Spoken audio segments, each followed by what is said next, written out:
What's good, y'all? This is Aaron, aka the Anime Anthology, aka the man with the plan. I guess I don't know. I'm making up stuff today, but I want to welcome y'all to a new podcast that me and the homie came up with. The first episode is going to be on the Black Anime Podcast. So if you are interested for the Black Anime Podcast, listen to this, and you're interested in watching this, we will be live streaming this most likely exclusively to Twitch and YouTube, and then it'll be actually not. It'll probably only go on Twitch and YouTube. I don't think I'm ever going to take this to like actual podcast platforms. That's just I don't know. Maybe one day, but I feel like this would be best enjoyed if you're watch this on Twitch, YouTube, because we're gonna be playing some games, do some different stuff. But before I continue, let me go ahead and let my homie introduce himself. To see how humble he decides to be today, because he be acting humble when he don't need to be. So we gonna see. What you mean about humble when I don't need to be? That's crazy word. Yo. All right, so I ain't taking no credit. This is the mastermind, Aaron, doing all the stuff like this, that like he always has been. So go to guy right there if you guys do not know. But yeah, my name is Tento. I am a commentator / host for the fighting game community. Also dabble in other things as well, with content creation and whatnot. But I also oversee the gaming portion when it comes to Off Black Mag. So we're going to have a great time out here. And this is, like I said, the podcast we're going to start doing. We go over a couple things that's going over in the gaming community, as well as, honestly, more stuff in tech in general. And we're open to any ideas. And this is, as you guys know, this is live right now. So if you're also in the chat, we can ask questions anytime. But we gotta set schedule that we already got going on right here. So so we love questions, all that kind of stuff. And as I said, I told you this man was going to be humble. Okay, this man was going to be humble. This is the next upcoming great commentator for the FGC community, the next god. See, I keep going. I could keep going. Okay, I told you this man was gonna be humble. Okay, this man, he's been worked for WB, has done stuff for who else? Who does stuff for? Come on, hey, come on, bro, sing your praises. You know what I mean? Who else you done stuff for? I've only done stuff for Capcom and Warner Brothers. That's it. Only. You know what I mean? Some brothers wish WB would answer them back. You know what I'm saying? But yeah, nah. So we're gonna be doing a couple different things on here. One of the main things we're gonna be trying to do is like playing games while we're talking. So we're gonna play in a variety of different games. We're gonna be doing fighting games, of course, because again, it's the fighting game man himself. We're gonna be doing a lot of co-op games and a lot of chill games, intense games, all that kind of stuff. While we talk about different things that happen in the community, the FGC community and the game community as a whole, and some tech stuff too, because there's a lot of cool new and emerging tech that's coming out. So it's gonna be interesting.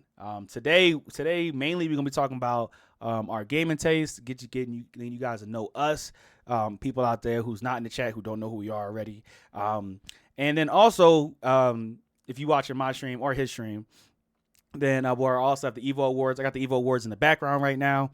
Got the sound off because we talking. But I got the EVO Awards in the background right now. So as they announce people and as they get closer to when they're announcing awards and doing trailers and doing all this kind of stuff, we're going to go ahead and talk about it while it goes on. So if you don't know what the FGC means, fighting game community, and you're going to learn more about it as these episodes pile up, okay? Because we're going to be talking about it a lot. So yes, we are. Yeah, so the first thing we want to talk about, right, as we're going through, right, first question I got on my board is what are our favorite video games? You go first, Tento. Favorite video games. So for me wise, I just actually recently beat my favorite video game. My favorite video game was Bully. Bully is Bully has a very special place in my heart simply because of the fact that game has not only a great story, but also great attributes to do. It actually taught me the importance to go to school. I'm not even going to cap about it because it's basically, if you guys do not know what Bully is, it's basically you got sent to boarding school, but there's different sections, different parts of each like school. Like some is ran by the jocks, some ran by the nerds, some ran by the preppy kids, so on and so forth. And you got to go about and take over each category. And then also while managing going to class and also going to sleep on time so you don't pass out. So the thing about it is, it'd be like, why would you go to class? Well, class gave you attributes. You go to chemistry, you learn how to make stink bombs. If you go to math, you learn how to make more money. You go to English, you learn how to talk your way out of nonsense. All of those things ended up happening. He quit. He did not. I'm sorry. The thing that was going in the background. This man was tight. Oh yeah. This man is tight. He is. Oh, he's tight. Oh, he is tight. He's tight. I'm sorry. We got the EVO Awards going in the background. Someone just unplugged their control and just quit mid-match. That was crazy. I see. I quit mid-match. EVO Awards is crazy. Oh my god, he is salty. Oh, that's classic Sanford. No, I'm sorry, but bottom line is video games. Favorite video games we have. But yeah, but like I said, Bully is a stone class for me, as well as Kingdom Hearts is a very special place in my heart, and Sly Cooper. What about you, Aaron? See, Bully. I remember playing Bully growing up. Bully was one of the most ridiculous games, I think, because it's just GTA for kids, and the fact that they never made another one is a crime. I would have taken like a Bully Summer Break DLC. That would have went stupid. That would be real. That would have been crazy. Right? Like a Dragon, how like a Dragon Yakuza had their Hawaii thing. If they did that with Bully, that would have went crazy. But I think for me, it's hard. I feel like, the worst thing is like when your favorite game is like a game that other people don't like, or like people be talking shit on, but I just really enjoyed it. I think like if I go off like first thought in my head is Destiny 1. Destiny 1 was an amazing game. I was addicted to it. I think it's one of those games where I still have like hundreds of hours in from Destiny 1 all the way through Destiny 2. Like I remember when it came out and I would stay up all night playing Destiny, even though I had school tomorrow, I had football, I had stuff to do. I was up playing Destiny. When I say I was addicted, I mean like I was addicted, like in a way that it's crazy. And so Destiny 1 has a special place in my heart. With them like 12 years in now, has a special place in my heart that like no other game has. I would say second, and I feel like this isn't a surprise. I feel like I'm fitting a stereotype. The NBA Street Volume 2. Oh my gosh. Where is that? I think I got that game right here actually. Ain't nothing like it. And EA hates us because they shut down that studio, and so we never get more street games. But you got the. Having that off the side. Is that for GameCube? You got Street for a GameCube? That's real. The GameCube version went stupid too. For y'all right there. NBA Street, man. I think like NBA Street today would be even crazier because we got like Steph Curry in that bitch would go stupid. We got is this a new trailer? Or is this an old trailer? Like I said, we go be live, so I'm watching the Fate of Fury. Is that old or new? They showing old trailers? They show that might be an old trailer, but they're gonna show gameplay for us because they got the exhibition tonight, so we're gonna see it for the first time. Okay, I was gonna say like in action with pro players and shit. So it's gonna be great. But I don't know, man. There's something about the street games. NFL Street, NBA Street Home Court was also that motherfucking nigga. Oh, bro, I'm so glad you brought up Home Court. Home Court was so good and underrated, bro. That dunk that they had when you dunked it in, you grab the ball in between your legs, you do a flip, and you dunk it back in, bro. Oh my god, I be dreaming about doing that in real life, bro. I love that one. You could triple dunk, and then you could pass it to your homie mid dunk, pass it off, and then they would dunk. Crouch down, you hop on it, you hop off their back, and you do a boy from the 3-point line. I missed that game. That was my game. That was truthfully my style. game. I feel like that's when games had style. They don't got that no more. Where the style at? Where the thing that changed that you play like these be games that you would play. And I feel like this still exists because like Cyberpunk comes out, whatever, right? But when it comes to like games that like arcade, there's not a lot enough, like in my opinion, big arcade games no more. Like a game that you just go on and just play that shit for like I think about when they started doing the FIFA Street. FIFA Street went stupid too. Like all the street games were not like serious sports games, but they were like but they were all fire. I don't know. Maybe NFL Street, all of them. We had great stuff, and we didn't get to do it too often, man. We didn't get to do it for long. That was unfortunate. They took it right from under us. They said we gave it to you. We could take it away whenever we wanted to, and they did. They did. Nah, that shit. But yeah, I think like that's probably like might be top 2. I don't know. I'm kind of leaning a lot on Skyrim too. Skyrim to me was like one of my favorite games also. Like that's like the first real RPG I played. Not exactly the game. That's the first mainstream I feel like RPG I played. Unless like we count like the Timmy Turner and SpongeBob games from back in the day. I remember like when Nickelodeon them used to actually make games still um, um, besides just SpongeBob games. And so like the Timmy Turner game that I could never beat. That joint was hard. I could keep going actually. All the Spider-Man games are good besides like Spider-Man 1. The first Spider-Man game that came out where you couldn't touch the ground. Did you play that? Yeah, like I don't. That shit was ass. That was trash. That first Spider-Man game was trash. Yeah, there's moments.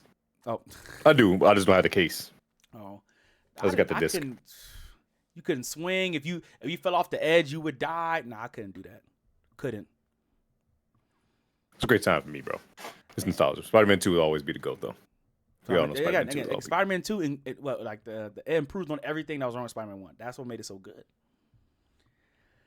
Great game. That's a good classic game. Sonic Riders. Sonic Riders is another game I'm obsessed with. I'm obsessed with Sonic Riders. You got your GameCube next to you? Yeah. You got all the consoles next to you right there. Sonic Riders is amazing. The sequel game sucked, but they shouldn't have gave up on it. No, it didn't. I love Zero Gravity. You want to put some respect on Zero Gravity. When we compare it to the original, I see why like they were a little questionable at first in making another one. Like it didn't sell as well. Sonic Riders Zero Gravity didn't sell as well. It didn't, but the soundtrack though. Different. The soundtrack goes stupid. Soundtrack was great. And I still love Sonic. I'll still play Sonic Riders Zero Gravity over the regular one. Just because I still Zero Gravity has a special place in my heart. I think the story mode in Zero Gravity is better too. It's great. Mode is better. I think the thing is like the racing part, like the competitive part, wasn't as good as the original. But I like the story more. I think they actually had a story. I don't care for the new Sonic racing games. You know, did you watch the trailer for the new Sonic racing game? Mm-hmm. You saw how they tried to milk the Sonic Riders fans. You saw that? I saw it. I literally also that was on State of Play. That's also gonna be we're gonna talk about further in the podcast. But like, yeah, that's during the State of Play. I was like, man, I felt disrespected. I can't believe they teased us like that. The iconic board that Sonic was on, they got Tails on the board too. But then y'all can't just do a full game with the boards. So what it tells me is that y'all have the rights. Y'all have the rights to do it, but y'all won't. Even if it's a mini game. I'll still do it. Even if it's like make the whole racing game, but just make the riders a mini game. That's the only part I'll play. I won't even play the main game. Fuck the cars. I want the hoverboards. That's what I want. I want the characters that came with that. That's not when Silver was first announced, but that's like when I first actually noticed who Silver was. So like, but that was, man, I missed that. Are you watching Max and them talk? Boys going crazy. Tell me if I need to unmute it. I can put it on the screen. They really talk crazy. Oh no. I'm not listening. I'm just like just seeing the madness that's going on. But also like when you said double down on it, they should bring it as a mini game and just put it on the side because then they'll show the love and you'll see the love that the fans want, and then they'll probably go up going back. That's the big thing about it. I think like games like you talk about NBA Street, Sonic Riders, like in a way they were gimmicks, right? Like it was one of those things where like they were gimmick games because like they weren't as serious, but the fact that they did so well is what changes everything. And I think they should have. I think they should have let it. I think they should have keep doing gimmick games. We need more games that, you know what I mean, they don't cost as much. They're made for fun. And they've been trying to do like there's that new. Do you see that new I saw it on Steam the other day. Actually, do I see it on Xbox or Steam? There is like a sports game, like a Madden type game, but it's like low budget, it's made by the fans. For the fans. That's what I see that. For. I have to look back up. I saw the soccer game that's made by the same dude that made Sifu. Oh, I did see that. And I think like that should be pretty good. But this one's like been out for a while. It's like a free to play game. It's a free to play football game that it's made for the fans by the fans type thing. And so I'm interested in how like I'm not interested. I'm hoping that EA and them see that and they're like, hey, we should try maybe making things that people want instead of making Madden worse for the next year. You know what I'm saying? Like or 2K, an even worse game for the next year. So, what's your least favorite game? What's the least favorite game you ever played? Any tactical team like turn-based BS. I don't like that, bro. So Final Fantasy was sleep for me, bro. I can't cap. I don't like turn-based combat, bro. It's not my thing. I want to press buttons, kick ass, and I want to feel the button I press with my sword swings. I don't want to wait to he attack, you attack, he burn damage, negate your turn. He attacks. I don't want to see that, bro. I can't stand turn-based combat. It's not a good thing. It's not a good thing to me. So you ain't never played Pokemon? I've never played Pokemon for real, but Pokemon. I played Pokemon Stadium just because it was like cool to see the Pokemon in action that in that 64 Nintendo 64 like great stuff. But like, other than that, nah. If the Pokemon wasn't in Smash Bros, I wasn't playing it.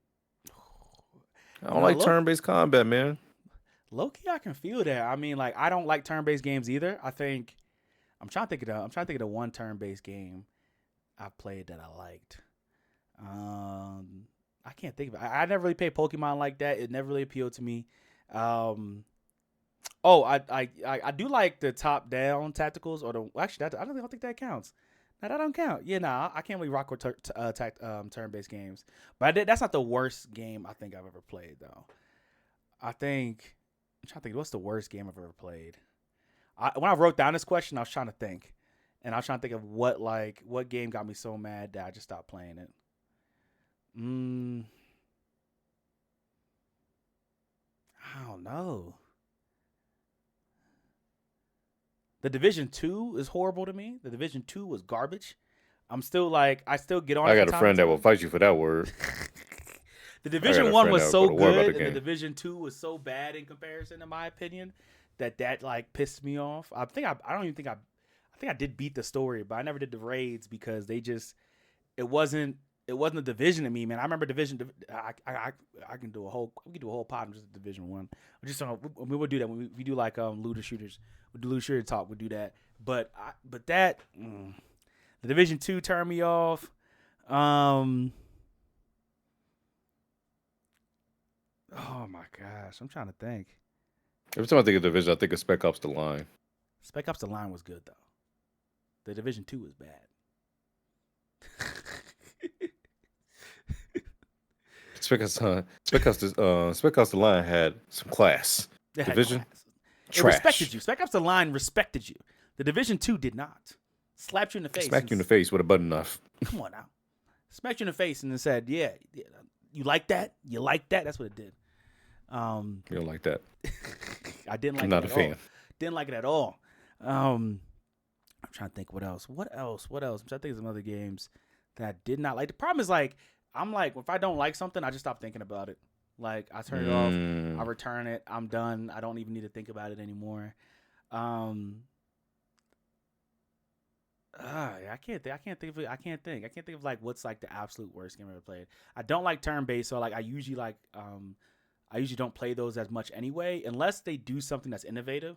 There's a game on Nintendo that's turn-based that I like, but it's like turn-based but different. It's like you can move in between turns. You can do certain things to make like it's not like just traditional stuff. Yeah, hey, like keep picking on fucking Pokemon, but it's not like Pokemon where like it's like what I mean, you do a lightning attack and then you sit there and wait. Sorry for the Pokemon another attack, you sit there and wait. It's not like that. Like this one, like, and I think those turn-based games I like where like you do a turn and then within that turn you can move again for like 3 steps, and then like so you can like there's more strategy involved and you're more active participant in the battle versus like something like Pokemon where you're just kind of like watching and you're not. Oh, this one might be controversial. I'm thinking I'm saying like a game that I turned off after playing once or download after playing once, and this is controversial for the sake of not for the sake of being controversial, but like for the truth is oh my gosh, I'm forgetting it's called. Oh my gosh, this is such a popular game and I can't remember what it's called. Oh my gosh. Nah, in real, he let it slip like he just let it slip away from like that, y'all. Y'all see it? I told you when I don't like a game, I don't like a game. Let's see. I'm like typing in the background. Let's see. And when I say this, I know people gonna be like, really? He gonna have an uproar. Popular turn-based games. Let's see. Persona 5. Yo. Yo. And I know Persona 5 is like the royalty of turn-based games, whatever. I played 30 minutes by myself. I wasn't streaming or anything. It was the most boring gameplay ever. I was playing them 30 minutes. I was like, yo, like you hop on a train, you get off the train. Like it's like a Dragon. I just need to play that series. But like at least like you're walking around, things are happening, people walking up randomly trying to fight you. Like this stuff that's going on, right? If that was turn-based, I would still enjoy it. Persona 5, your ass really going to school, and it's not like on some bully stuff. It's not like on bully where like you going to school and you causing a ruckus. You really just going to school. You doing math homework. You didn't like it, bro. I never played Persona, so I can't speak on this, man. I was like, and the music was cool, but it was putting me to sleep. I'm sitting on my couch trying to play it. I was like, he dozing off. I'm like, in the conversations, you know, like in Persona 5, like one of the first things I remember was like you walk into like the coffee shop or whatever, and you have to like you talking to everybody in the coffee shop, and they really just sitting there talking about fucking coffee. You like 2 sugars? No, I didn't come to this game to play life. Like, if I do that, I'll do it in my own time, bro. Like everybody was saying, everybody in mama was like, "Oh, nah, you gotta play Persona 5. This game will change your life. You're gonna do this." And I played it, and I was like, sleep. I couldn't even. Or sleep. Couldn't even. I think I did 1 day in the game, and I said, "Yeah, I'll put this down. I'll play this some other." He said I had enough. 1 day was like an hour. Had enough. I was like, nothing happened. One day, nothing happened. Like, and I like honestly, the start is intriguing. You start, you're like, if I remember correctly, you start, you're getting interrogated by a police officer, and they're like, yeah, you know, we found you, and like you start recounting, like the game's like you recounting up until like that moment. I'm guessing, I don't know, I played enough of the game, but like you're recounting up until that moment, and as I'm watching this, I'm like, this might be the most boring thing ever. Like the story was interesting, but like the actual gameplay was incredibly boring. And I know people... See, I can't do it. But I don't know. I couldn't do it. Is it like a game you started that you stopped? Like, is it like a game like you like started playing and he was like, nah, I can't do this no more? I can't think of one if you're being honest, if you're being real. It's a game I started and was like, nah. That game, Brink. I think I know what you're talking about, but I don't remember playing it. I don't know what you're talking about. That was a game I started. I was like, yeah, this ain't for me. This ain't for me. That's probably the only game off the top of my head. That's the only game off the top of my head I know. I'm just like, yeah, nah, I don't want to play this. Other than that, I can't think of none. Was it based off the TV show? It was a Brink TV show. It was a Brink TV show? Oh, no, I see it. The shooting game. I see it. First-person shooter with strong focus on parkour-style movement. Online multiplayer. Okay. Concept sounded good, but it just didn't perform. How many stars it got? It has 3 stars on Steam. I remember this. I was not a fan. So this is why Brink went free on Steam all of a sudden by Polygon. Polygon said, yeah, this game sucks. That's why he went free. This game's a mess. Yeah, I did not like the game. I stopped playing it. In the sale, why not? This was in 2017. Wow. This week, Brink went out free. Just Bammo, free game on Steam. Now we know why. Like, why not? Oh, Bethesda. That's a Bethesda game? Brink was made by Bethesda? By the same people behind Fallout? Fallout? Yikes. Wow. Heinz told ING that Brink had been cut to 99 cents. And the reason said at that point, why not just make the whole game free and maybe people will buy its DLC? Just the not DLC. Confirmed. Nah, yeah. Even if not, how much are we really making off a 99-cent sale? I mean, he's not wrong about that part. The appeal is more or less the same as Bethesda offering a free game via Games with Gold or PlayStation Plus. Oh, Games with Gold. Those games don't necessarily have to be good or even recent for folks to gobble them up. Hey, free game. And indeed, Brink is clocking in a level of peak concurrent players not seen since its launch in 2011. Wow. It wasn't available on PlayStation Network, and it wasn't free on Xbox 360 at the time. It's only free on Steam. Oh my God. They said, who cares about console? Hold that, GG. I remember this game. I did not buy this game. Was there a Brink 2? I don't remember. I don't think so. No, it wasn't. You know what? This was made by Bethesda. I remember seeing the cover for this, and the cover looks awesome. Like the cover made the game feel like it was good. I'm gonna put it on the screen. The cover made the game. Are we sharing? Wait, are we sharing chats right now? I don't think we are. It said we were, but I don't know we are. I haven't seen your chat say anything. Has your chat been talking the whole time, and I'm not saying it? My chat. Someone just said something about the game. I was trying to see if you saw it, but I don't know if you did. Let me see. Oh, I have to. I didn't press start share chat. There you go. Huh. There you go. These are my favorite games with Ninja Gaiden because I love ninjas, Def Jam for fight, because of my blackness, and any Matrix game. Oh, the Jet Li game called Rise of Iron. I remember that. Jet Li? Oh, yeah, Jet Li did have a game. I do remember that. Jet Li did have a game. I do remember that. I know I'm late, Proc. Okay. But, you know, I think like that game and then, what else am I? Brink. He said Brink. I'm trying to think of another game. Because it was a game in my mind. When you said that, there was another game in my mind that I remember that I think was trash. Oh my gosh! I wish like when you decide to do like podcasting like that. I wish that I had at some point in my life just wrote down every game I've ever played. You know what I mean? Just like kept like a list. Gotta dig your deep memory bank, bro. What game was so ass that you had to dig in the back of your mind to forget about it, but now you got to bring it up again? Like or like even like good games. Like what game is so good you want to put somebody onto that game. Like I remember like or we had to just like Google 360 games and just go through them and be like, which ones of these games suck? Or like people's like, what are the best 360 games? And which ones are they lying about? Because if 3 of them aren't Halo, then what's the point? Yeah. Or the best PlayStation games. PlayStation had a lot of stinkers. In the early 2000s. Yeah, in the beginning they were kind of rough. They were kind of rough in the beginning. They were struggling.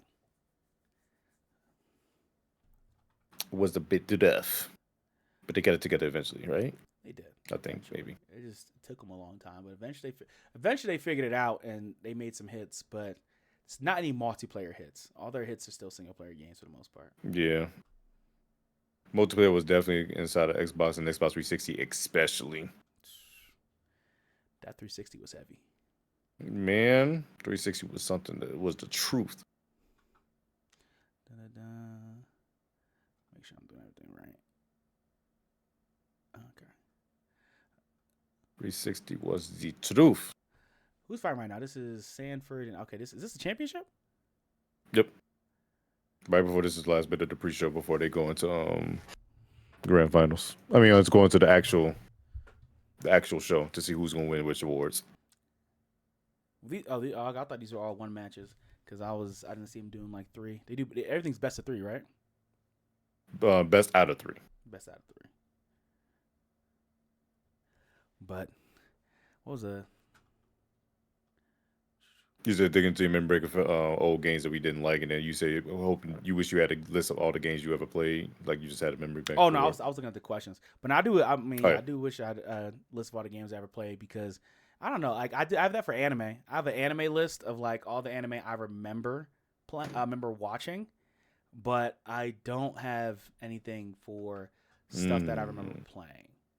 Like I guess I never thought it would be that serious. Like let's get into that. Like what got you into gaming, bro? Like what was the game, either game or moment that got you into gaming? My cousin used to babysit me all the time when I was younger, and he had every gaming system because he was the only child. But he never let me play. But I love watching him play, and that's why Kingdom Hearts plays a special place in my heart because like that's the game we played together the most. And the ways I say we is because he would not have beaten that game without me. Because pretty much what happened was he would play, and we would go around he would go around the world and doing stuff for this, that, and the third. But then he would forget where he's supposed to go with certain items.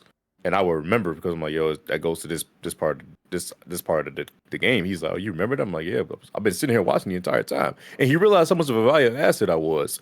And that's how we ended up beating the games together. And then also like that's what led me to slight segue into commentaries. Like I already know what I'm gonna do. I like explaining to other people what other people are doing. Mhm. So, but yeah, that's what really got me to game. My cousin, truthfully. I used to beat all my brother's games. That's like my brother got me into gaming, and so because like I mean I was young. We had PS1. My dad kind of too, but like because we had like an Atari style console and everything like that, and PlayStation 1 we had the baby games. Remember you ever play like the baby games? You know what those are? Like the games that are literally for like babies, like children. They used to make like I had a ABC Leapfrog. games. Well, I had a Leapfrog too. So I know what you're talking about. But like on PlayStation, they used to make like literal baby games, like games like ABC games, like games that you could like play with the controller, and they'd be like teach you your ABCs, teach you colors, teach you shit like that. So I played that on PlayStation 1, but I don't think I really got. I'll say this. It depends on how you like. I feel like it depends on how you determine gaming. I don't think I've really got into gaming until I borrowed a friend's Skyrim, and he just never got it back. You never gave it back. He never got it back. This guy's a thief. It wasn't on purpose. This guy. It wasn't the guy. He never got it back. This guy's a thief. You hate to see it. It was the man I work and trust with, thieving out here, taking people's Skyrim disc straight out the console, all hard drive. That's not what happened. So it's such a core memory for me. I remember exactly how it happened. We were on the bus going home. Stole it from the bus too. On the bus. Okay. And he lived in my development, and we was talking about video games. And back then I only played Madden, the Streets, 2K, all that. Right. I played a few fighting games. I didn't play shooting games because I was a very Christian household, so you don't play shooting games in a Christian household. Okay, you can't do that. So I didn't get no GTA. I didn't get no Halo, Call of Duty. None of that. I had to go to my friend's house to play those. And so I was and so we were on the bus and we sitting there talking about video games, and he was like, you ever play Skyrim? I said, I don't even know what that is. What is Skyrim? Like, and so he said, nah, he said, this game is fire. This game is hard. You should play that. I said, okay. So I went over his house. He was hanging out. I played a little bit. I said, this is dope. But he said, yeah, you want to borrow it? I said, yeah. Took that joint home. He ain't never asked for it back. It's just history. He never asked me again. Never asked for it back is crazy. I used to come home. I was like, man, hop on Skyrim. Man, I had hours in that game before they like clocked it. I had hours in that game. I think that's like what really got me. That's what got me out of the sports and like fighting game and like because I only played sport. I say fighting games, racing games, and sports games. That's all I played before I played Skyrim. And so, as a black person, that's what we did anyway. It's. No. Hey, if you was a black person, you brought up, yeah, bro, are you playing God of War? We look at you. What the fuck is God of War? You can't. I mean, we knew what God of War. Come on now. Some people knew what God of War because it was that gory. It was enough gore and stuff was going on. And remember, hey, you got to lay it on with the women in that game too. We couldn't resist that as kids. That was GTA. GTA was the one where there was like, I can get the hookers and stuff like that. And then when Bully came out, Bully was crazy. Obviously, Bully went crazy because there's like you in school beating people up. But I didn't know about God of War until I was older. I'm not gonna cap. All the people I hung out with, we was racing games, Madden, and that's it. And like so, Call of Duty, of course, Halo. When Killzone came out, I thought low-key Killzone's trash too. I feel like they need to remake it in like a better version, but Killzone was trash. But Killzone, I remember when that came out. We played that for like 2 days, and that was it. I didn't know about God of War until later on, like when I was 13. So yeah, I feel like God of War was popular with like the young adult crowd, which was for. Like you had to be I played God of War on my PSP when I was like 8. When you was 8, but your cousin played the game. How old was your cousin? Oh no, my cousin didn't play God of War. That was the one game he actually didn't play. That was a game I had for myself. Oh, see, you was sneaking that. You was on your PSP sneaking that, huh? Said, damn. No, they got it for me. They knew what it was. Yeah, nah, my parents was not down for anything with gore. I couldn't even play. See, like you talk about fighting games, right? I had Tekken Tag. Oh, you know what I mean? Like the old joint. My dad would not let me play it. He would not let me play Tekken Got Tag. that gun. Yo, and we would and I remember I think the guy either bought it or somebody gave it to me. They was like, oh, I don't want it anymore. You can have it, whatever. My dad was like, I gotta play it first.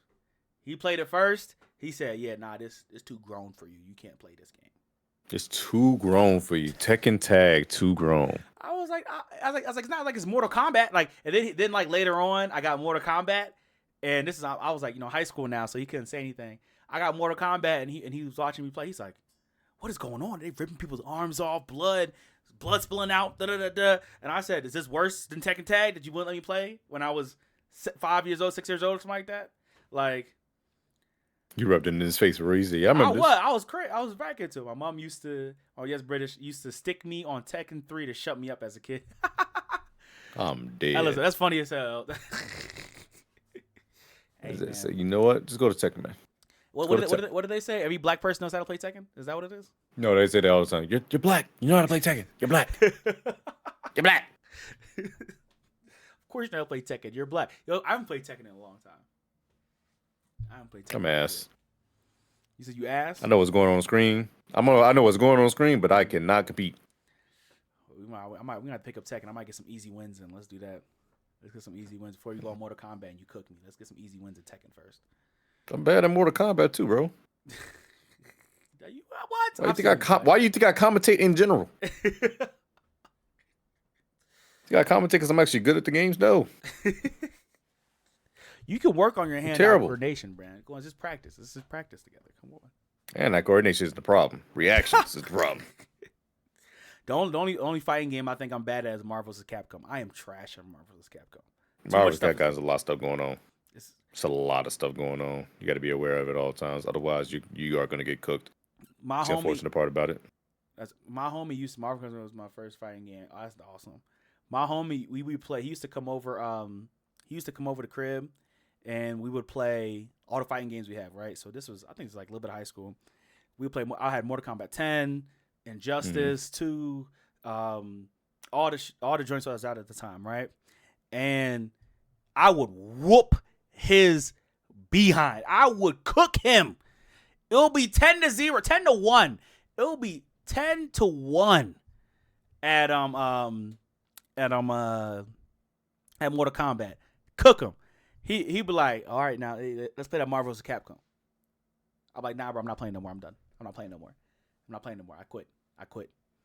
And he would just come and he would bend me over and just in Marvel vs. Capcom. It was bad. It was bad. I'm sitting there as Magneto trying to do something. And I turn around and I'm back this way. My head this way. I'm like, what's going on? That bop, bop, bop. BTA to me in Marvel vs. Capcom. Couldn't do nothing. I started practicing, bro. It was so bad. He started practicing. He said he couldn't take being his ass beat, so he had to start practicing. That's how you know it was real bad. He was like, no, I can't take it. I'm about to get better. Yo, it was so bad. I want to get better, so I doesn't let it happen again. And you know what? It didn't help. It didn't help. Next time he came over, I told him I was like, I've been practicing, bro. I've been practicing. It's not gonna happen no more. You're not gonna be sitting there BTAing me no more. This ain't gonna happen to me. It's not gonna happen. This ain't gonna be the Eagles versus the Chiefs, man. Come on now. No, Come on now. First match, I was like, yeah, and I beat him. I was like, yeah, bro. See, I've been working. I've been practicing. He was like, okay.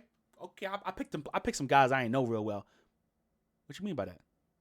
What you mean you pick some guys you know? What you mean by why you pick your mains? Why you pick your seconds? Why you pick your secondary characters? Why you pick your seconds? Next thing you know, he picked the mains. I'm back on my knees, bro. I'm just. Bro, please stop. Let me play. Give me a chance. Let me get a chance. Give me a chance. No. Please. This ain't right. This ain't fair. He was cooking me so bad. Let me fight back. But this ain't right, man. But oh, LSF. He might be bad. I'm decent. I'm decent at Smash, okay? Let me get some practice rounds in. I get back to it. I'm back on it. Smash. I'm just pressing buttons in Smash, bro. Come on, you gotta do better. Just like I'm pressing buttons in all my fighting games. I've always been pressing buttons, bro. I never care for being good. I just like having fun. That's fair. That's fair. I feel like it's always who you playing against. If you're playing against people who just want to have fun, it's a great time. If you playing against somebody who starts taking it serious, you're like, all right, man, I'm good then. I don't need to play. I'll just watch. I don't even care as long as it's, like my biggest thing is like I don't even care if I'm getting beat bad as long as as long as it's not lagging, I don't really care. That's fair. But some people do got egos. That'd be the expected thing, so it's understandable. They start getting mad at you because you beat them one time. I think I played when I was in college. I was playing Mortal Kombat, and so I was on Xbox, and was on PlayStation, and I was making fun of them. I was like, y'all don't play PlayStation. I was like, that's when I was a console warrior. Okay, back in the day, I was a warrior. Okay, I was an Xbot. I was out there shaming niggas for having a PlayStation. That's me. That was me. All right. Anything after the PS2 to me was crazy. The PS3 was trash. I said anything after the PS2 was crazy to me. So when we was playing Mortal Kombat and I said, y'all play on PlayStation? Oh, y'all easy. Y'all cake. I'll cook y'all. Y'all easy. Y'all cake. Easy y'all. pickings. And so we did a little tournament in the dorms and I cooked them on the PlayStation. I said I'll play on your PlayStation. Walked across the hall. Going to someone else's domain and taking them out is crazy. I cooked all of them. They never played me again. Never played me again. I said, there we go. I remind them. Whenever I talk to them, I say, y'all remember when I cooked y'all Mortal Kombat on the PlayStation? Y'all remember that? I remember that. Y'all remember y'all couldn't send a chance. Y'all sent y'all champ and they got dethroned? Please. Don't play with me no more. Don't do that. But, yeah, I don't even know if you got to that. Last question I really got for like our gaming taste, man. How do you feel about gaming in 2025? It's looking better. It's one of those things where it's like I realize that where it's at is actually indie games. The AAA titles, they really selling us short in a lot of cases, man. They really beating around the bush in a lot of these things as well. I've been as you see, I showed you my GameCube, my PS2 games. I play a lot of throwback games on my stream. And the biggest thing I noticed when my throwback games now, they are allowed to release a half-released game to us and it's updated later on to make it look good. Whereas these games are already complete. And like maybe the graphics don't look as good, but the plot was there, the story was there, the mechanics were there. Mm-hmm. There was nothing you had to update or add. Now they have the leeway of like, okay, we can have release and then update it later on. Like it's so insane. Like it truly is insane when you think about it. And that's one of my biggest things. So gaming today isn't bad though, because like I said, when you go into indie games, I play some very wonderful indie games. So those games by the single developer or that small team compared to a AAA like big company, those small teams, that's passion, that's where it's at. And that's why I found my gaming again. It's really within those indie games you can find. Shout out to Tunic. I love Tunic so much. Tunic is fire. I did play that on a stream back in the day. Tunic is fire. Even though you were struggling on Stanley Parable though, you was like, I ain't gonna let that nigga take me. I quit because he thought he was gonna tell me what to do. I ain't playing that, bro. Actually, no, I looked it up. I think if you wait like 20 minutes, the game ends. Oh, but you gotta wait. You gotta wait though. You gotta wait, and then like he does. Oh yeah, I wasn't gonna wait all that forever. I was about to say cool. I feel like gaming today to me is like, as someone I do play a lot of AAA games, but most of the time I buy on sale. I think what's AAA game of the day? Anthem 2022. Gaming today is Anthem, right? Like we talk about like AAA titles. I think it's two things. Like, and if when you like read the story of what happened to Anthem, like the Kotaku article and everything, and like all the stuff that's happened behind the scenes, you have like execs that are greedy and they want a game out quick, right? But then you have, games that have no direction in the beginning. They're just like, hey, this mechanic's really cool. And they try to build around that with no direction in game, right? That's kind of like what happened with Destiny. Like, for like the longest, Destiny had no clue what the darkness actually was. Like, the darkness had no actual, name. It was just there. Yeah, it was just the darkness. And so, like, that's like, the looter shooter genre in general is kind of like the position for gaming. But it's like this idea that we can just add everything later. Like, let's just get this mechanic out. Let's get this thing that people say they enjoy, the first person shooter, the loot, the grind, the rotations. Get this out, and then we'll make the game as they play it. And I think like that's like probably the worst part of gaming nowadays, where and then you touched on it, like where you get a half baked game and like and it's not complete, and you have to wait for them to release things to make it a complete game. And I think that's like, and it sucks, but in indie games, there's a light, but also I don't know. I feel like AAA games are bad, but not as like not it's not as bad. I feel a bit like, and I always bring anything back to anime. I think some of it is also oversaturation, right? We I are could agree with given that. so many games a year. Like in AAA wise, I think we're getting more AAA games than ever that cost more. So they're getting more of them. More of them are failing, and they cost more. Because there's no reason why some games cost as much. It's like when we talk about like the Suicide Squad game, right? I don't Yeah. know at any like when it became a live service, there's certain things to me that made no sense. The game didn't have, in my opinion, an identity. Like you have Deadshot, and you got that man using a shotgun. Like of course, he can shoot anything, but his gun is a sniper and his wrist bullets. You can only use his wrist bullets in a special attack. Why not make it? Why not give them all distinct classes? Like if you want to be a sharpshooter and you want to use and only close quarter combat is pistols from his wrist, right? Then you play as him. If you want to be melee weapon focused, you play as Harley Quinn.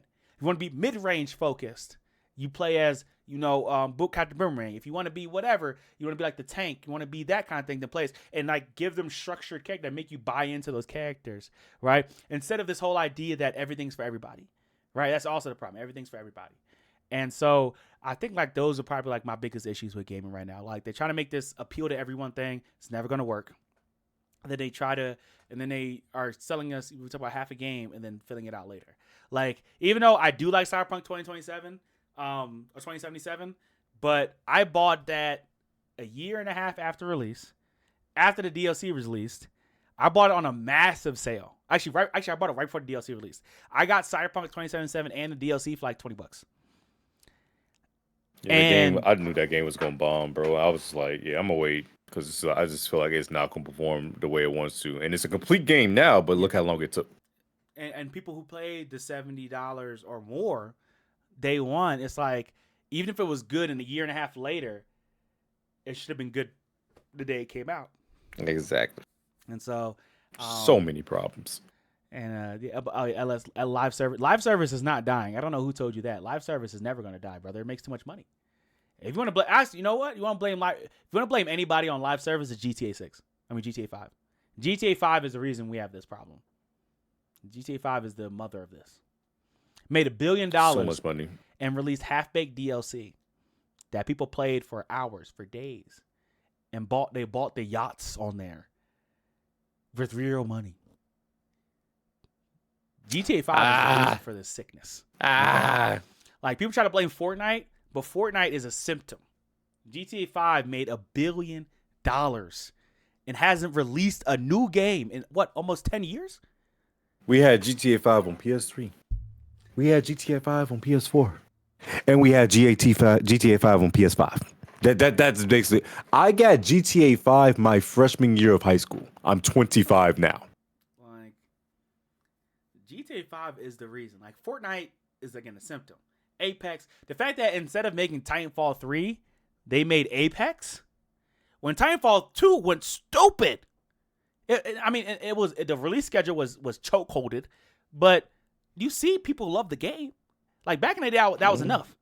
Hey, we sold a good amount. We broke even. We did good. People, maybe if we ramp it up for the sequel, people will buy more of it. So why did they just ramp it up again? Now they said Apex. So we'll see. Unbelievable. I was reading Sony stopped a lot of live service games with the new CEO. That I'm hoping it curves their last. We could do a whole episode on live service, but I don't think the problem with live service isn't what people think it is.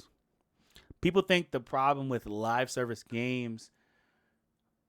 Problem with live service games is the subscription model, not subscription model, the payment model, right? Like the problem with Destiny right now is that they feel like they can't take a break, which they can't. They're not allowed to because they're also owned by Sony now. But if Destiny 2 said we're going to do 2 big content drops a year, and the rest of the year we're not dropping anything, the worry is that people won't continue playing or people will get bored. right? And that's always the biggest issue I think with live service is that they have to keep your attention. But the problem is when you do that, it becomes a job, and that's why I stopped playing Destiny 2. It became I had to clock in on Tuesday and get my weeklies done. Clock in is crazy. I had to clock in on Thursday, make sure I get the raid done that week and the dungeons done that week. And then I got my off days on Saturday and Sunday, go play a different game. And then come Tuesday, I had to clock back in, get the campaign mission. You said get back in there. Tuesday's reset day. Make sure you get in there and do your campaign missions. If you want, if you want to get the new exotic, you have to complete all the campaign missions to get the new exotic and make sure you get to the new power cap. And then the power cap just goes again. And so that's the problem with live service games. We got some time. We got time for questions. What's y'all thoughts on AI in gaming? You think it's going to be a problem going forward? You can go first. It's already been a thing though. That's the thing about it. Like you already have. It's how much AI you talk about here, in my opinion. It's like AI is always you always have to go. You're always going against AI. You're already freaking dealing with AI just no matter what. So like, what degree of AI are you talking about here? Because like you go against AI when you play the game against the computers or whatnot. Like freaking take Alien Isolation.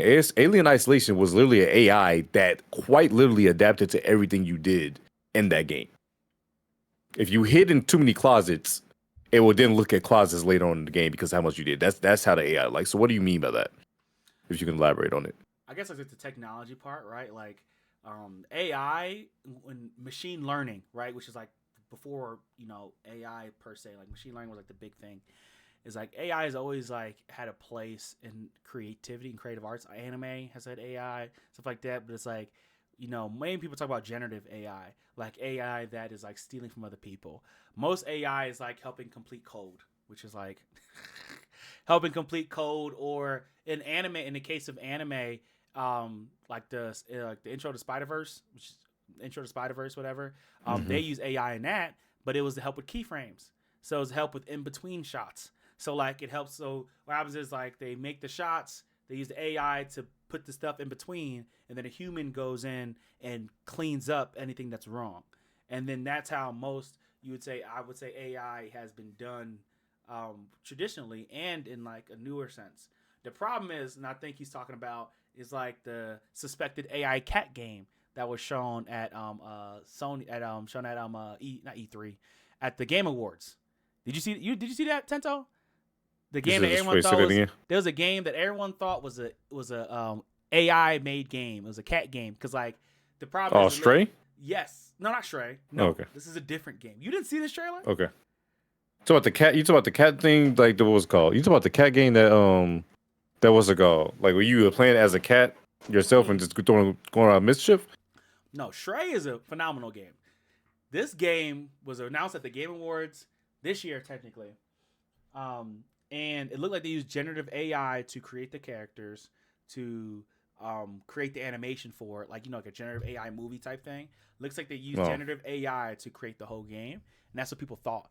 The studio came out and said, "No, it's not AI. We have real artists." But everyone's looking at like this looks exactly like generative AI images look like, and so I think that's more what he's talking about. Unless you say, as in with things like Elon Musk making an AI gaming company, etc. Do you think AI is going to become much of less of a mechanic and more of a driving force? I don't think it will. But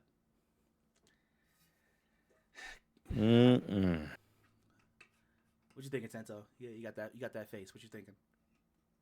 Yeah, it's just like when he's talking about more so when he was talking about the AI thing. Yeah, like generative AI. Like, does he think like they're going to be, instead of having devs, you have people who make prompts? Yeah, I hope it does not go to that point. I haven't heard much of it because I mute anything Elon says. I don't want to listen to that dude. But if anything, that's more of so where it'll be like the AAA titles I say, and this is why I've been more on the indie game side of things. Yeah, I know the indie game developer is still going to do their thing, so I will follow the indie games if I do that, if they actually end up going to that. But I don't think it's going to be too much of a thing because then you lose the authenticity of it, and people will start complaining. It just ultimately will not be good in the long run.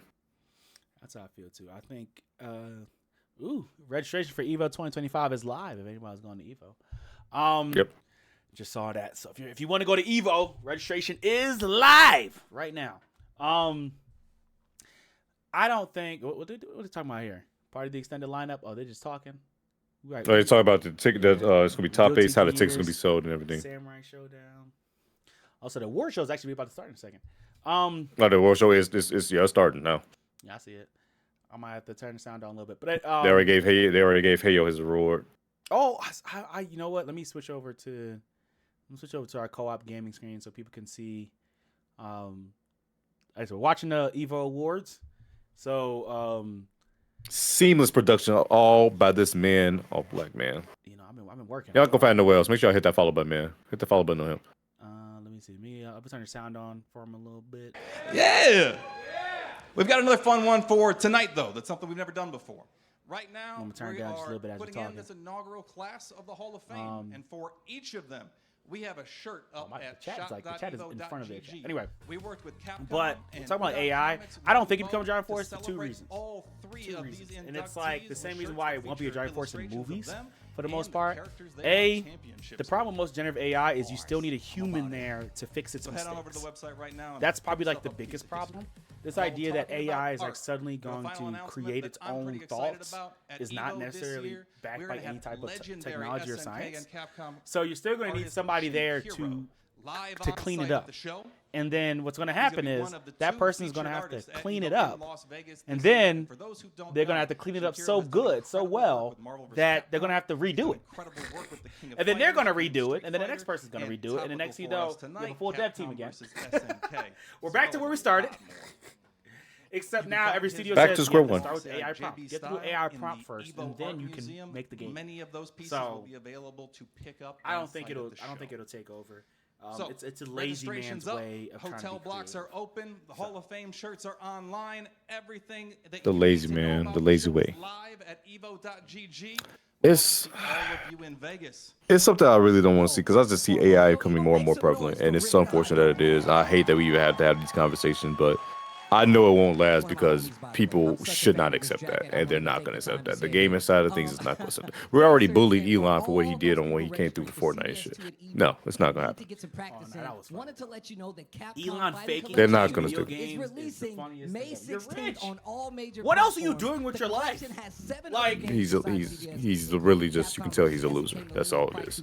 So like that's why I say it's just not even gonna be a thing. That's why I didn't even give no thought of mine when they said about that. Tento, if you were rich, would you post online that you were max level in Path of Exile 2? Brother in Christ, I am disappearing. No one's gonna know who I am anymore. Everyone's gonna think I died. You wouldn't do it for Twitter No. likes? Not for I the don't care about everything will get thrown away. I will live by myself someplace that I will not tell nobody at all, and I will probably pop up 2 years later with a baby. Maybe. But like, no, I'm staying away from everybody, bro. I don't care about anything. I don't know. We'll find that out later in time. I might run into somebody.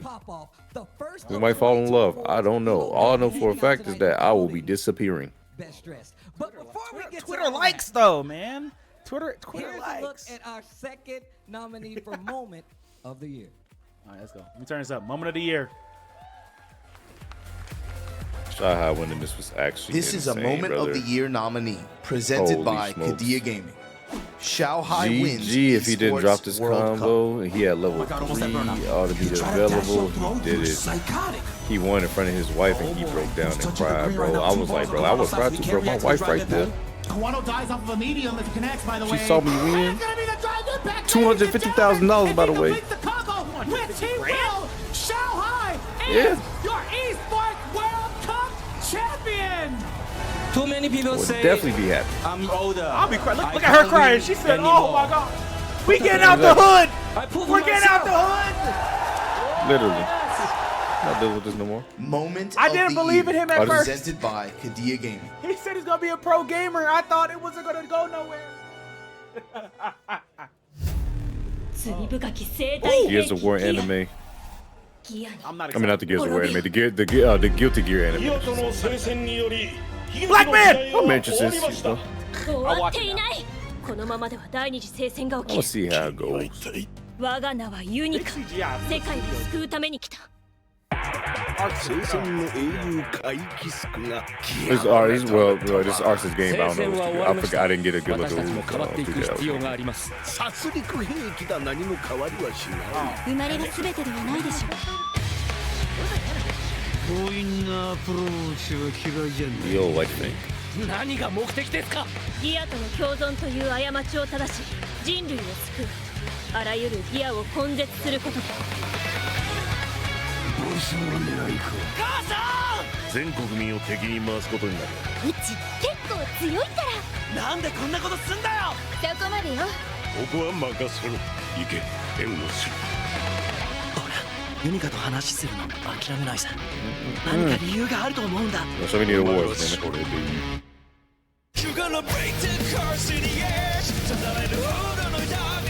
So we need awards. おとましきギアに味方する者を許さない。 Anime at My Gaming Awards? I don't like that. 私たちでドラッグ取られちゃったり。情報を聞き出すまでが任務だから。救える命も救えねえぞ。貴様らがギアをかばうなら聖戦は必ず起きるだろう。聖戦は俺が止める。 Stop the crusade. Stop the madness. Stop the tapes. Oh no, man. You just be talking. You know me, I'm the secretary. Yeah, because I'll be talking. Oh, not too well. Like Guilty Gear is a game where, when it comes to Guilty Gear Strive, just Guilty Gear in general. I came into Guilty Gear late. I knew about it, but I didn't really play it. Strive was something I got into a little bit, but when it comes to lore, the lore I know the most about is MK. That makes sense. Second would be Street Fighter. And I'm starting to get into the stuff with Tekken. But yeah. I feel like not all fighting games need lore. Yes and no. It makes things interesting. But then it's like if you learn about the lore, it pisses you off. Because like that's what Tekken and Street Fighter people get mad because Bison is dead, but then Bison just came back alive randomly. And then Heihachi was dead, and then he came back. The biggest thing I hate about those in those two cases, those two in particular, I hate when a fighting game introduces a new villain, but then you bring back the old villain. What was the point of you introducing the new villain? That means in my opinion, it feels like I don't feel like you have enough faith that your new villain can carry, and you're bringing back old villains because of that. And I don't like that. If you had a plan, stick with that plan. If you go back and bring back old characters, it's just I don't agree with that way. Don't get me wrong, the characters are cool and those are fan favorites, but if you're going with the story wise and how you design a newer character, why did you do that? That's just my opinion on it. That's fair. I think like when it comes to fighting game stories and fighting game lore, it's never, let's say, I'll use Mortal Kombat as the best example. Mortal Kombat, every story has an expiration date from the beginning. Because at some point, tournament's over, people have to die. So how do you go from there? You get what I'm saying? Like that's our problem. Like that's why they reset. That's why they reset the timeline. Yeah, you have to reset it every single time, so there's no consistency. It sometimes also it gives that conversation like which is the best timeline, which is the best story, which is the best whatever, right? Which always helps. But I guess like for like consistency and like longevity reasons, it gets annoying. Because at the end of the day, in the fighting game, everyone's gonna have the same powers. It's not like one day we're gonna play a game and the Lin Kuei are gonna be electric users. You know what I'm saying? Which I think would be. Which the problem is fighting games, because the way fighting games are, in a sense, you want your character to have the same powers or similar powers, right? Even if they expand on their power sets, they still have the same powers because it works for the competitions, works for text, works for all those things, right? So it kind of puts you in this box to where like you can't have a what if universe where it's like, again, what if the Lin Kuei were in Raiden's clan switched or something, right? You can't have that. Because now it's like, oh, what Raiden's throwing you can't ice do balls. that. You can't do that. Raiden can't throw ice balls. You can't do that. And so I think like stories sometimes put them in like a hole. I think Street Fighter is one of the few where it doesn't do that as much. You know what I mean? Because they can't really they don't really kill each other. They just kind of like, you know what I mean? They fight and then they go home. And so like that's more the problem with like I think that is again like you talk to Heihachi and stuff like that. Like the main family tree. It's like did you watch the Street Fighter anime? Was that no, Street I did Fighter? not. I think Street Fighter was that the one that Street Fighter was the anime came out, right? If I remember correctly. They had Tekken Bloodline. No, I'm thinking about Tekken. Tekken Bloodlines was ass. If I'm thinking of the right one, let me see. Let me Google it. That's the only anime I can think of off the top of my head. I think that fighting game anime.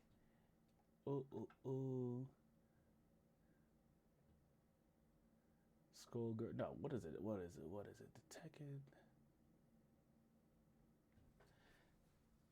I can't see someone vibrate. Anime based on fighting games. Oh, this is like based off the best. No.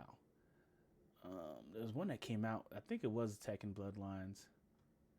Which was one with I can't remember the name. Can't remember the main character. Fighting game, anime, Netflix. There it goes on Netflix. Yeah, it was Tekken Bloodlines. Tekken Bloodlines was trash. The pacing was bad. That's a 40% Rotten Tomatoes, 6.5 out of 10 on IMDb. I remember watching. I never watched it. I just remember heard it. I just remember hearing it.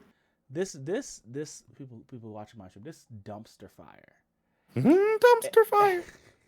And hot doo doo. I think the main family, Jin Kazuma, like I think they're interesting. But one thing, you have to let people die, right? And let's say you have a DLC where they come back to life, right? Which is fine.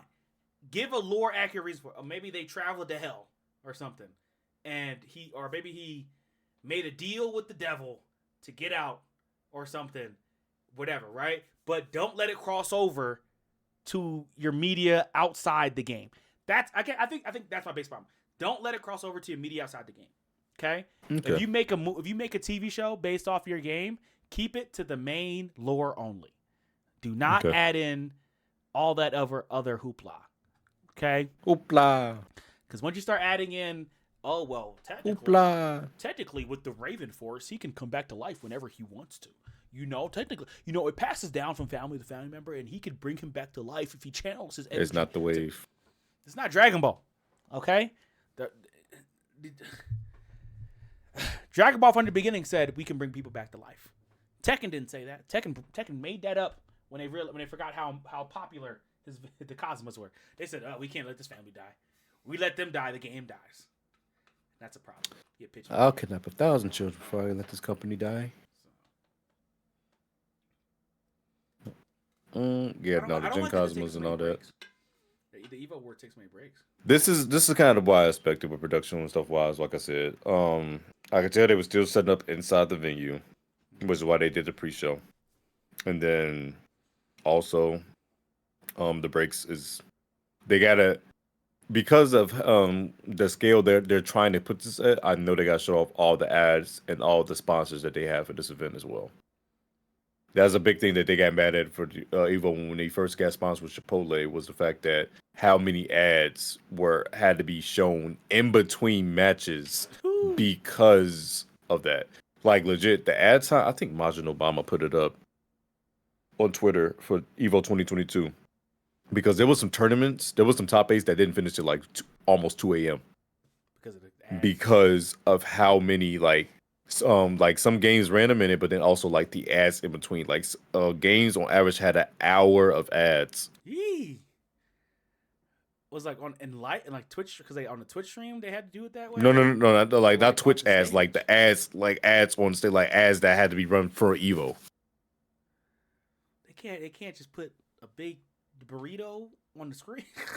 No, bro. That be the yeah. Because remember, it's not just Chipotle. It was also like Zenny. It was freaking like what else? End zone monitors. Like man, it was so many, bro. It was so just goddamn many. That is ridiculous. I'm excited to go to one of these consultations. That is crazy. Yeah, hopefully you get the chance to go to one of these events because these is. Man, just seeing these are some of my homies too. Just on here is just like it makes me feel real good. Yeah, and your 3-year teams have a chance of winning awards. Yeah, I have 2 of my teams. Actually, no, I have 2 of my teams, and then my local that's here in Chicago is on the award. So yeah, my team of Coliseum before I do Mortal Kombat on Sundays, and we have our finale tomorrow. Is up here for an award, which we're trying to win an award. Then my team sponsor. TNS, we also have an award, and then my local FGC meetups here in Chicago is also for the best local award. So 3 chances. 3 chances. Oh, cool.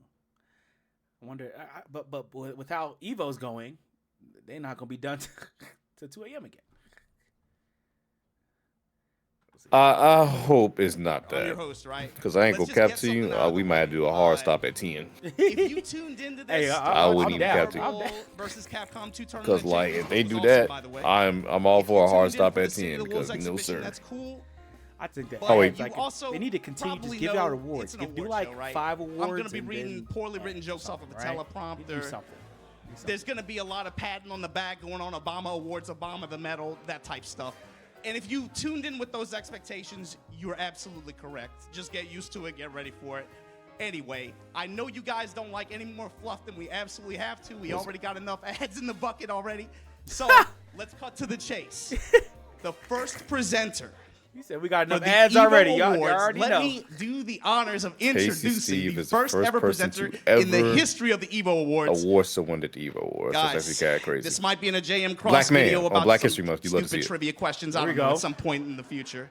Can y'all make some noise for my man Tasty Steve, please? Oh, my boy Proxy in the crowd too. My boy Proxy out there. Gaming, people in gaming make the most sus names. Yo, Tasty first and Steve, brother? foremost, I gotta talk to the Tasty crowd. Yo, gamer right FGC, there. That's a real gamer. you guys look ridiculous. Make some noise for yourselves. But how's it going? I forgot I'm slightly ahead of you. Look, I gotta say, I'm happy I to don't know how see you are. everyone here at EVO is giving out an award for enthusiasm ahead of in time. fighting games. Hopefully someday Checking. I'll be able to get We're my both watching exuberance it to on the award-winning EVO levels. Awards But for now, I guess I'll have to wait and settle for handing EVO out an pop award off. for Best Pop-Off. And the nominees are... The No other nominees for prodigy, Best my brody. Pop-Off are Hayao is No definitely Other gonna take it Prodigy, though. The Mix-Up, Leon, He comes from the back, Mr. Getty's not dead, and there is Noah. Oh my gosh! Yo, he's got some He choice said, words don't for fuck with me. Master. He said, don't Who's fuck with coming me. up?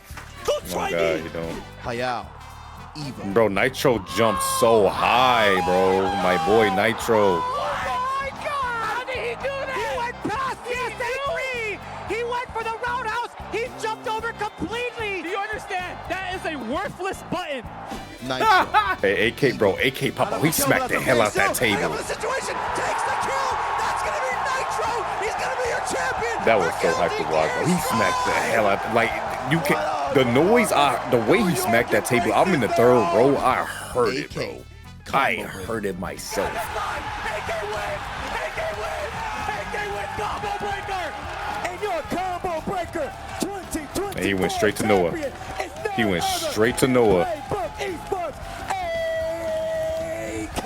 He immediately started talking to Noah immediately. Street Fighter League, This is not a good look no, for he's JB. The dead. delay on the wake up to level 3 is not a P, but it's pretty clean. That's gonna put Hey, yo. FlyQuest He back immediately in the goes running. into the oh Wow, my he's God. in the stands talking to the other team. Wow, he's trying to tell him to play. Oh my God, the smacks. Best Pop-Off, Listen, if there's any award that's worth a fighting game community, it's Best Pop-Off. Punk. Jesus, you had me going crazy in there, bro. I'm telling you right now. Vicious knows what I'm talking about. Seeing this gets me so Hayo, hyped. Look, y'all need congrats to to Steve Hayo. proof these Okay, I podiums, knew he was bro. If gonna y'all win. gonna have me up here talking. He had to win y'all for need sure. to Steve proof. But sorry. Anyways, the Hayo's the winner GOAT, bro. of the first EVO Award, the award for Best Hayo's the Pop-Off GOAT. goes to... Hayo's the GOAT, bro. Best pop off for sure. First award winner, bro. Oh, you get to say some things? Definitely use a trail later, right? I can pull up on Discord for you to watch at the same time. Oh no, it's okay. No, I don't have no space in the other screen. Oh, okay.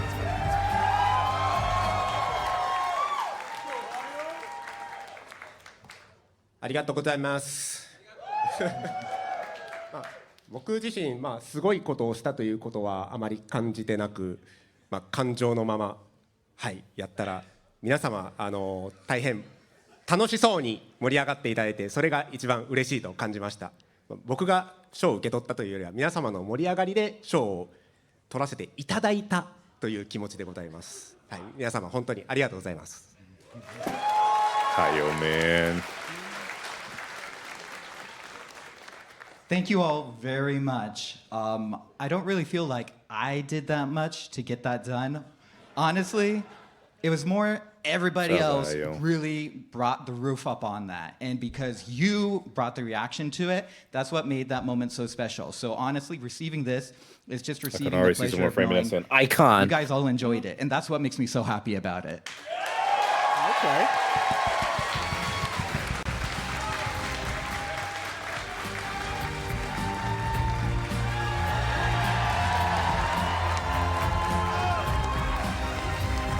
I hate much. You better do some splits. Is that the guy who did the split? I got kind of nervous because this morning I went to the hotel gym and he was in there doing leg curls and leg extensions. That's funny as hell. Deserved. So as soon as he got up here, I'm like, oh God. Jalen! Hey, appreciate you, big dog. Nice shirt. I like it. Jalen! So I've had the pleasure of commentating in EVO Grand Finals with our next presenter, and now I have the pleasure of welcoming her to the EVO Awards stage. Everybody give it up for Jadelyn. One of the most wholesome human beings I've ever got to interact with.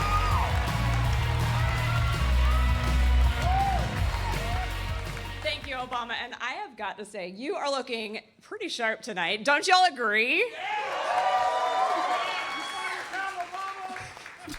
All right, I'm here tonight to present the award for Content of the Year. We've had content that's taught us some trash talk, how to play Tekken 8, why you should dodge the Wazzler online, how to guess if it will kill, and to never bet on FDX winning the Sajam Slam. Who knows? Maybe the fifth time is the charm? I'm sorry, they made me say it. Now, let's take a look at our nominees.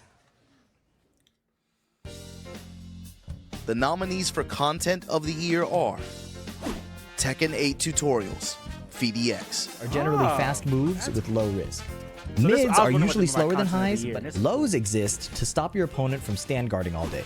Marvel vs. Capcom 2 streams, Justin Wong. Oh my God. Disrespect, bro. Hey, yo. Hold on.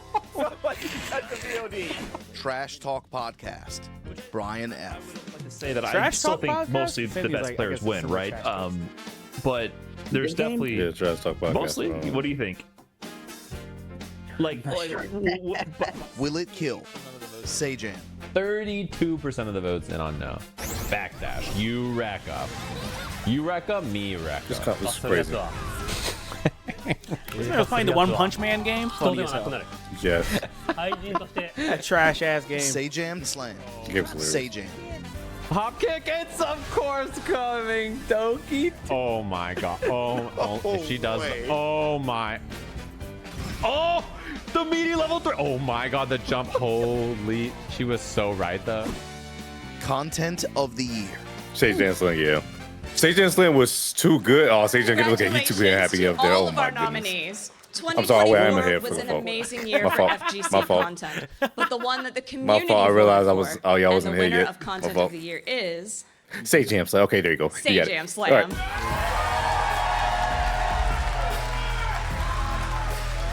The reason why I say this is going to win. I never watched like that. I never watched content from a lot of fighters. Besides you, my side of content creators that fight. He won at the Streamer Awards. He won this award too. Howdy, hello. Wow, this thing's huge. Yeah, so he just doubled down. First of all, Sajam Slam was good because basically what he did was he had an idea to have all big content creators, not just in fighting games, but just people that play video games in general, and just like get them under a coach of a very big fighting games. Like some of the best players in fighting games get to coach players who's never played the game before, and then they go against each other. And the reason why it worked so well is because it's like it was a great idea, but he pitched it to other developers and they didn't go for it, so he did it himself. And all of a sudden he had some big names like, oh yeah, we want to put our name on it now because you started getting no. He said, no, I'm gonna do this myself. And he did his thing, bro. Like he truthfully did his thing. So this is actually a great thing, and it also shed some light on fighting games and let people realize, like, you know what, this is good to try, and also it open up like concerns that can make fighting games even grow even more, that the newer players is like starting to bring up compared to their games that they play. Like accessibility. A lot of people don't mean because fighting games. Everybody who's clowning him, itself, people I love that guy, and thanks know to all about of the you. games, kind of. Hopefully, I win a couple more of these tonight. Fighting games should be for everyone, not just the few that train out for hours. So tonight we're celebrating the best of 2024. Let me take you back to early last year when our next presenter and I were filming an EVO announcement show segment Obama be everywhere. in a Chipotle. Majin Obama, yeah, he do. At the time, he didn't know what he Vicious was doing, coming but on when there, he likes walked up extra the stage guac, and that's asked hilarious. for more guacamole, Good shout to Vicious. I think you guys know the rest.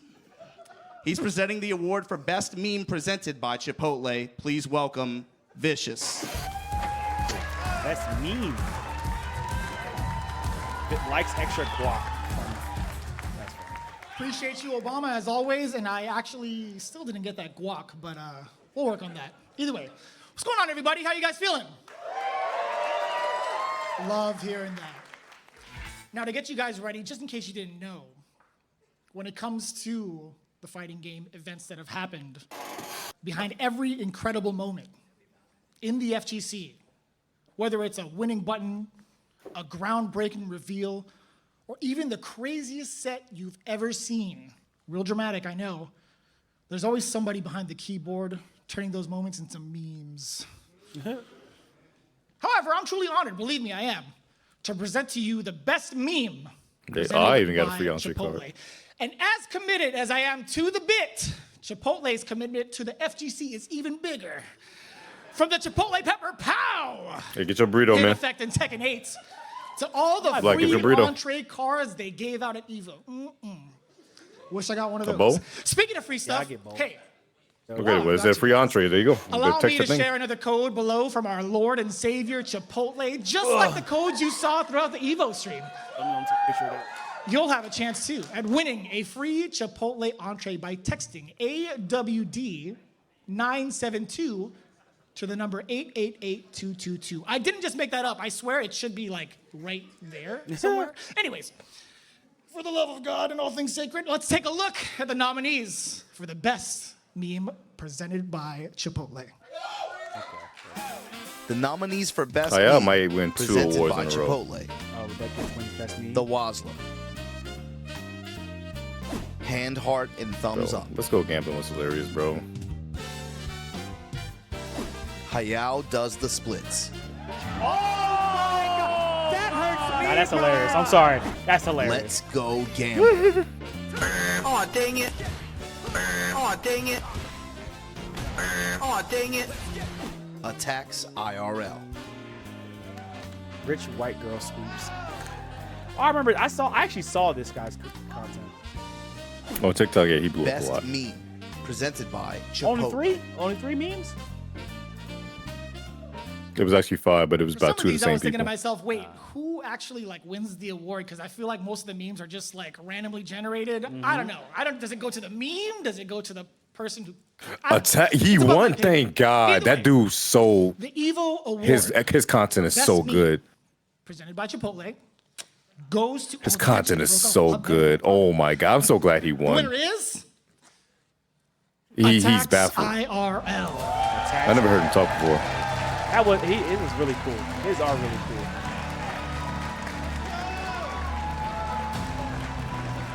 Never heard this man talk.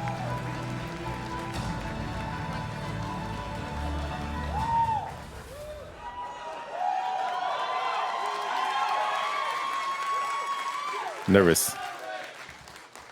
Okay, so, yeah, when I first made that Marvel combos in the club video, I had no clue that it would I'm lead so to happy this. you won. Like, Marvel what? combos. In I the just club. act I like an forgot about idiot that. in my living room. What do you mean I won the EVO Award? Okay, but seriously though, these videos are like really fun to make. But the fact that so many people find enjoyment from them, and they've like made it to the right crowd. You want what's that? You want to feels make Tom have a nothing heart short of attack? Don't say that. miracle. Like, I have it in front of me. This doesn't feel real. Like, okay, more than that though, I'd just like to say some thanks to some of my folks back at home. Like all my buddies back in Toronto, my family, my Marvel 3 buddies. We'll get rollback someday, I swear. My roommates, they put up with me way too much. And Hayao, for the theatrics he brought were actually a really big inspiration for me when I started doing this. And yeah. Take a deep breath, Lastly, man. I'd just like to thank You deserve that, bro. the FGC as a whole. Like, I just showed up out of nowhere one day, but everyone's been so kind and welcoming. It's like, Yeah, deserve, bro. do I really deserve You really this? got to. Well, he don't You guys believe are it, too bro. kind. But yeah, I'll be happy to keep making these videos, and like, all I really ask is that you continue to support me. Thank you. Just a one. Yeah, that's cool.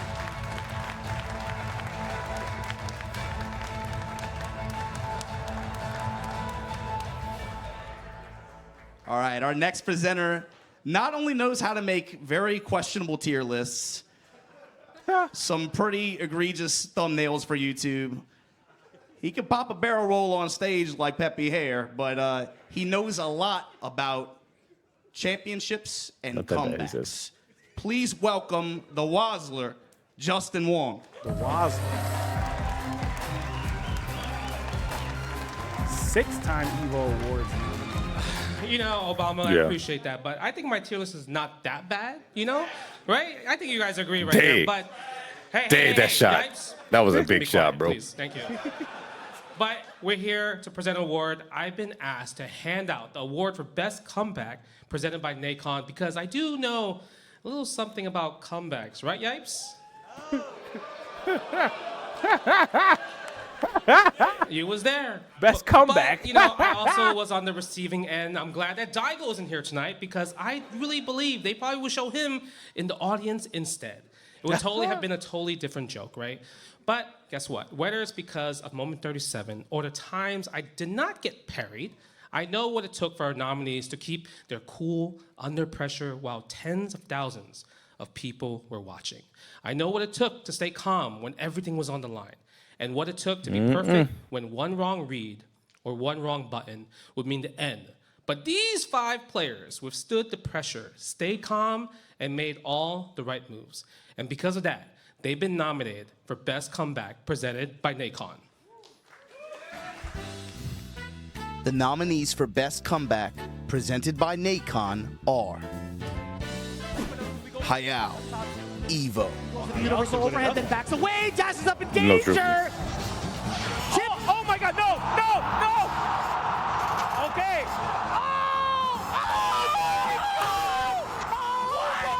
For the same moment, you can win another one for the same Arslan moment. Ash, Combo Breaker, Arslan Glidden has range, no grace, got the 132. Here's the combo, to the wall we go. Arslan got the pressure, what the floor? Big damage. Rewards, but it's from the radar. Arslan Ash. First round of the last match of a potential reset. And we're getting deeper into this. He had no grace, no heat. He made the comeback with his 10% health. G Concepts, Twitch Rivals. Job. Oh my God, no drop. He has no choice. Don't drop all the way through, please. He can do short 38 side hits. blade into Tempest. 40. That's what he does. 68. Rick, he's got it. I hate Marvel's Rick, Captain. he's got it. No! Yes, Ew! Oh my God, snap! Snap. Rick, Yep. he's got it. Rick, he's got it. Oh, he was pressing buttons. Oh my God. Tempest. No mash out. Rick, he's got it.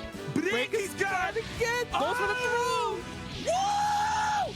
Oh my God, what a comeback. Holy crap. G Concepts. Oh! Sonic Fox just jumping Oh my was God, I want to crazy. break something right now. What happened? Oh my God, I want to break What something. happened? 66 Oh max my combo. God. I quit. Oh yeah. I quit if somebody 66 That's what it's combo. all about, baby. Marvel's Captain. In a freaking 2-0 scenario, you better step your shit up. Sonic Fox, EVO, One more. Sonic Fox. Reset tournament isn't over. It's right now. Literally. Last breath is active. Fox can absorb 2 more hits.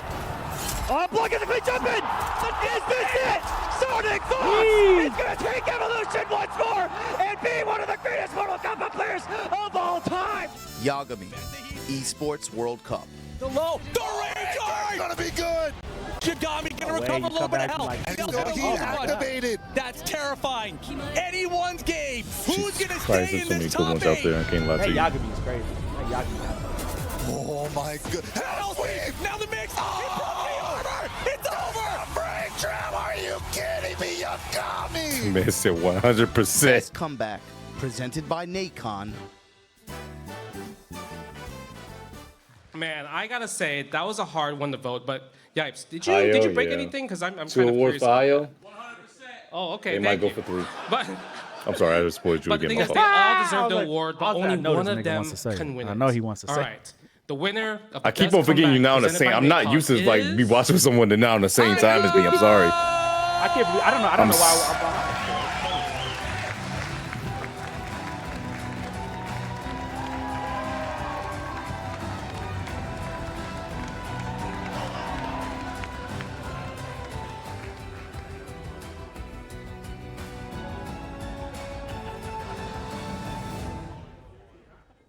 Eh, お久しぶりです。早尾です。そうですね。何言おうかな。2回目となるとなかなか難しいんですけど、まあ皆さんカムバックプレイ、カムバックということで、また見返したいという試合に選んでいただいてありがとうございます。ちなみに私も仕事の通勤中に見てます。はい。結構気持ちが高まっていい気持ちで仕事に挑めるので、そういう仕事のいい気持ちにさせていただけるように選んでいただいて本当にありがとうございます。これからもまた気持ちよく仕事に行けると思います。ありがとうございます。That's me. I was just guessing on top of my head. Don't quote me on that. It's probably more than that. Hey guys, it's been a while. Okay, this typing makes it awkward. What to say? Well, being able to win another award, this time for comeback, what I'm thinking right now is I'm so boosted by this. I'm definitely, it gives me the energy to keep working towards. I was off, said 14. As a pro gamer. Right now, that's what I'm thinking. I'm going to be really taking this energy forward into the I just want to get to year online and see if my stuff wins. Honestly, when I thought see my stuff win, I'll be fine. Tonight, I really appreciate it. We are next is match like number 4. We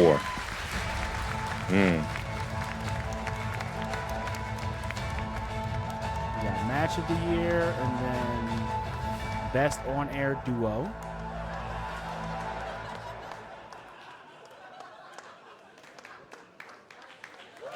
The camera was struggling to get back on the ball. As expected. As expected. Our next presenter is, to me, hype personified. Best commentary after that. The Locks might mess his name up, but I think we all know who I'm talking about. Everybody else knows his name. Please welcome, ladies and gentlemen, IFC Yikes. Fighting game release of the year. They've got next. Best FGC local. We are. That's me. We are with it. Well, that's love, because I hear everybody in this building. That's for sure. I ain't gonna miss nobody. What's up, everyone? It's 2024. There were more than 60,000 sets played just at EVO alone. 12? You add in the matches played at events like Tiger Uppercut. All right.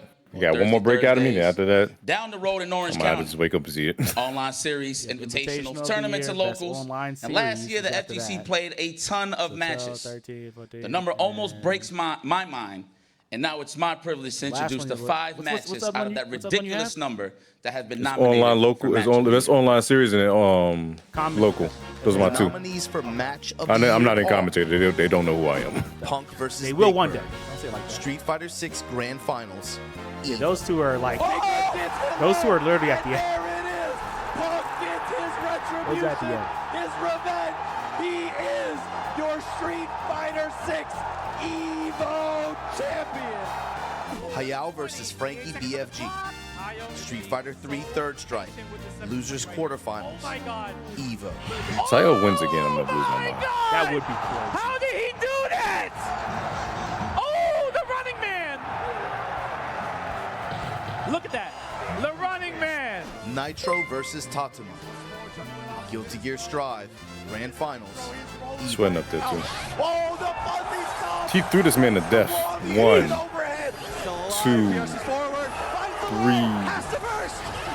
4, 5. Xiaohai versus Kusanagi. Street Fighter 6 Grand Finals. Ultimate Fighting Arena. For the follow, Bruni. Every hit, every throw. A chip. Oh my God. 3 in a row. 4. Don't do it, Xiaohai. 5. No. Why you gonna say get tech like that? That's crazy. Do something. Oh.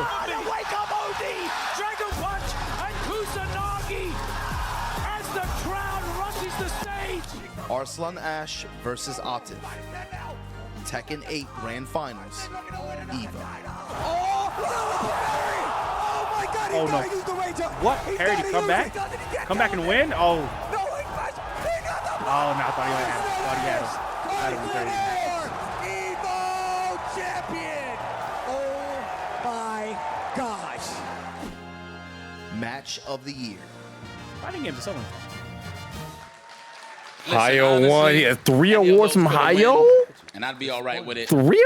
Those I'm so were sorry. all some amazing matches, but in my hand, I have the I match keep that forgetting my FGC fault. I'm voted sorry. for. Do you think I am so sorry. Okay, I got The a match question. of the Okay. year Since everybody is- knows already, right? Hayo versus. You think Hayo deserved that? You think he had the best match out of all those? Yeah. Oh, okay. And the crazy part is, Hayo didn't even win the tournament. He just had the best match. Literally. You don't think so? Okay. So did you watch that tournament? A little bit of it.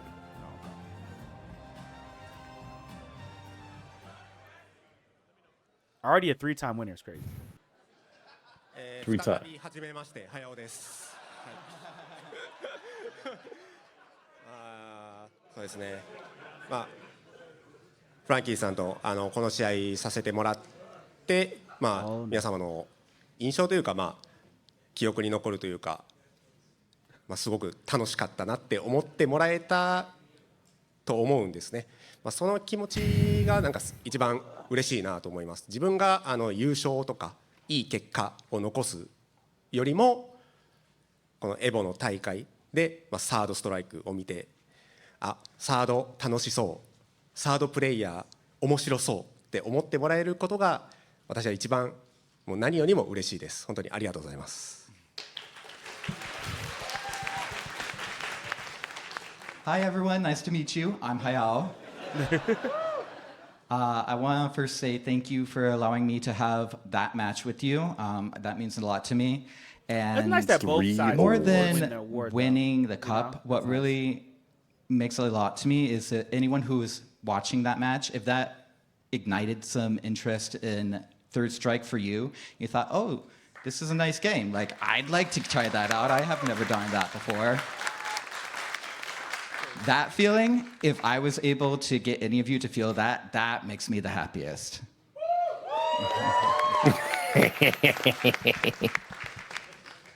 Yeah.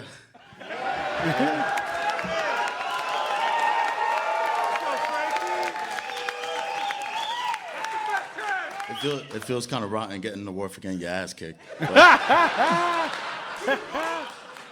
love to get an award for losing is crazy. This really got nothing to do with me at all. It really don't. It has to do with everybody who kept the game alive. You know? Who breathed life into Third Strike when y'all left it dead in 2009. You know, from Chinatown Fair, Next Level, Brooklyn Games, Don's Arcade, Logan's Arcade in Chicago, Free Logan's Play Arcade in in Texas. Chicago. You know about that? You know, Matsuda-san in Japan. All the UK guys. This has everything to do with them. I've never been, but keeping the I game know that. alive, and I hope that this ignited something in you guys to participate in Third Strike, whether learning the game or watching it. Watch Jazzy Circuit. You know, if you guys are interested in the Third Strike, and that's it. That's all I got. What's nice about this is that the EVO Awards is like very small still. So it's like hearing people say, "We love you, Frankie," stuff like that. Like, the man hit a split. He hit a split. Well, you know he won't hit a split. Three times. You gotta hit the split for 3 times. You gotta hit the split for 3 times. Well, I'm saying it's nice that it's still so small. You know what I mean? Like once it gets EVO, I mean it's going to get bigger, right?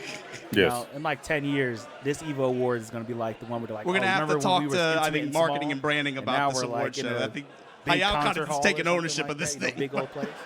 Nice. We're 5 awards down. There's still lots more to go. Coming up after the break, we're going to hand out the awards for the best on-air duo, best dressed, and best commentary call And of more the year. free Plus, Chipotle! we're going to have our first Yeah! of many game reveals What I'm when here the for. EVO Yep. Awards powered by Kadia Gaming You returns. want that meat?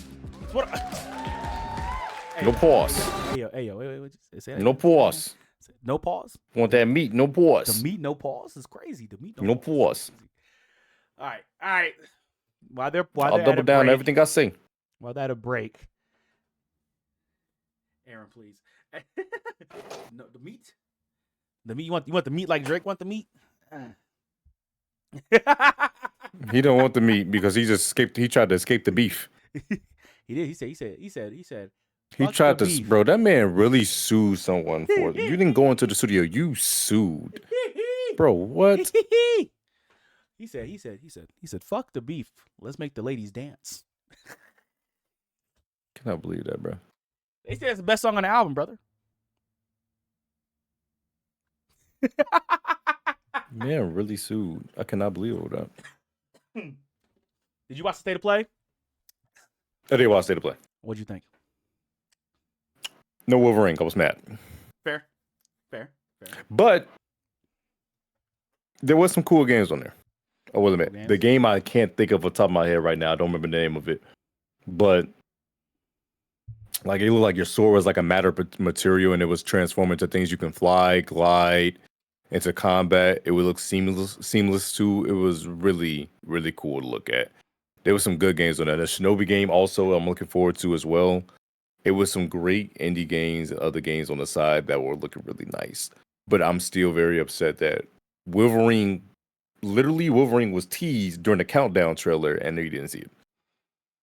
That's true. I mean, that's not a surprise. I think I didn't expect it. So I expect Ghost of Yotai. I did expect Ghost of Yotai. I don't know why we didn't get Ghost of Yotai. I feel like that was very stupid. I want Wolverine. I mean, I'm sorry. Go ahead. I do too. I'm not gonna say I don't want it, but let's see. I'm gonna bring this image up. Let's see. Where does it take me to? Oh, State of Play. Here we go. Zoom in so I can see it on screen. These are the games that were announced. They announced Borderlands 4. I didn't know they're not. Funny enough, I didn't. Yeah, they announced Borderlands 4.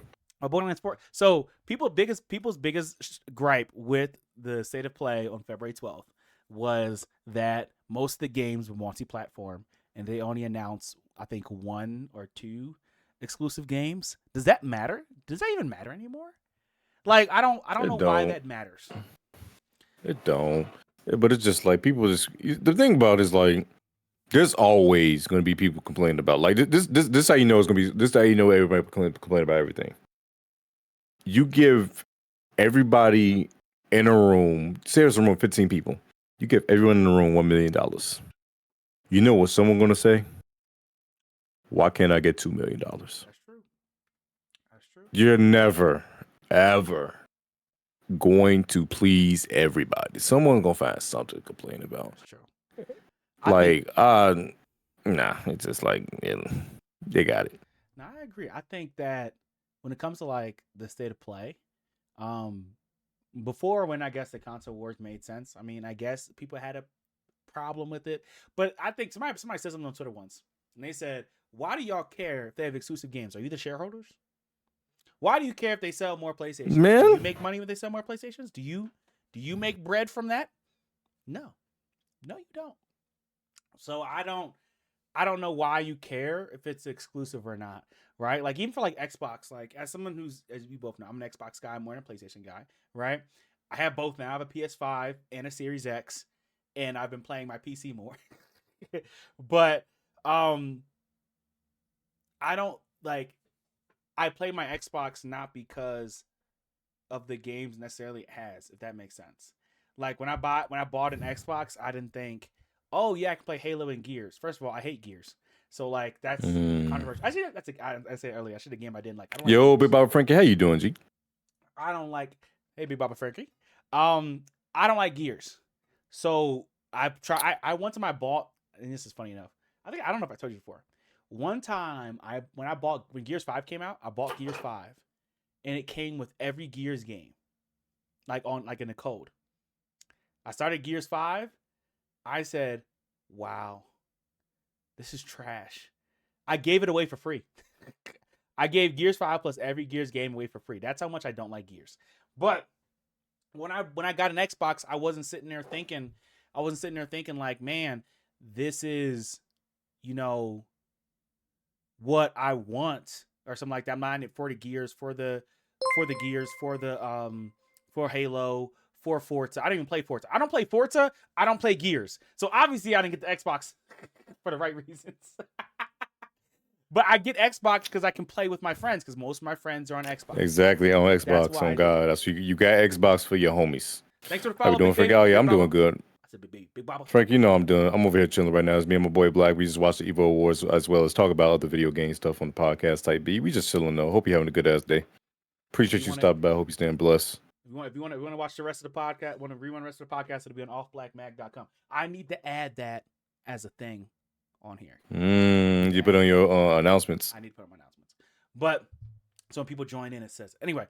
But I go where my friends are, and like I have some friends on PS5, but I don't have enough to justify. Like I don't pay for online on PS5.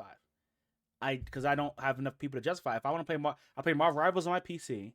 But if I were to download it on a console, it'd be my Series X because I have more friends on there. Most of my friends play on that. Same thing with Call of Duty. I download Call of Duty. First of all, I got it on Game Pass, which is another conversation. But I have more friends on there. So I didn't watch a lot of the PlayStation Showcase.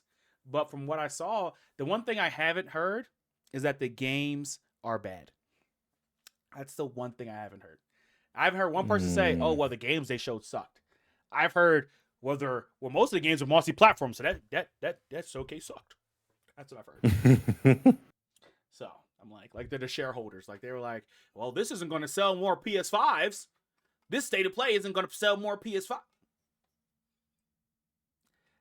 Call of Duty was cross-platform, but when PlayStation got the rights to it, it sold more on the PlayStation than the Xbox. I mean, Europe. Oh my God.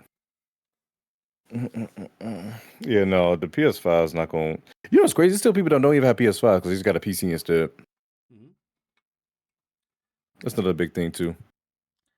Man, and we talk like the question was like the consoles over is like stuff like that. It's like people are mad because also, with PlayStation's being more PC forward than they've ever been, and so people are like, well, if we release it day and date on PC, then the people on PC are going to pirate the games, and less people are going to buy the games. And they've been releasing games on PC for decades, gentlemen,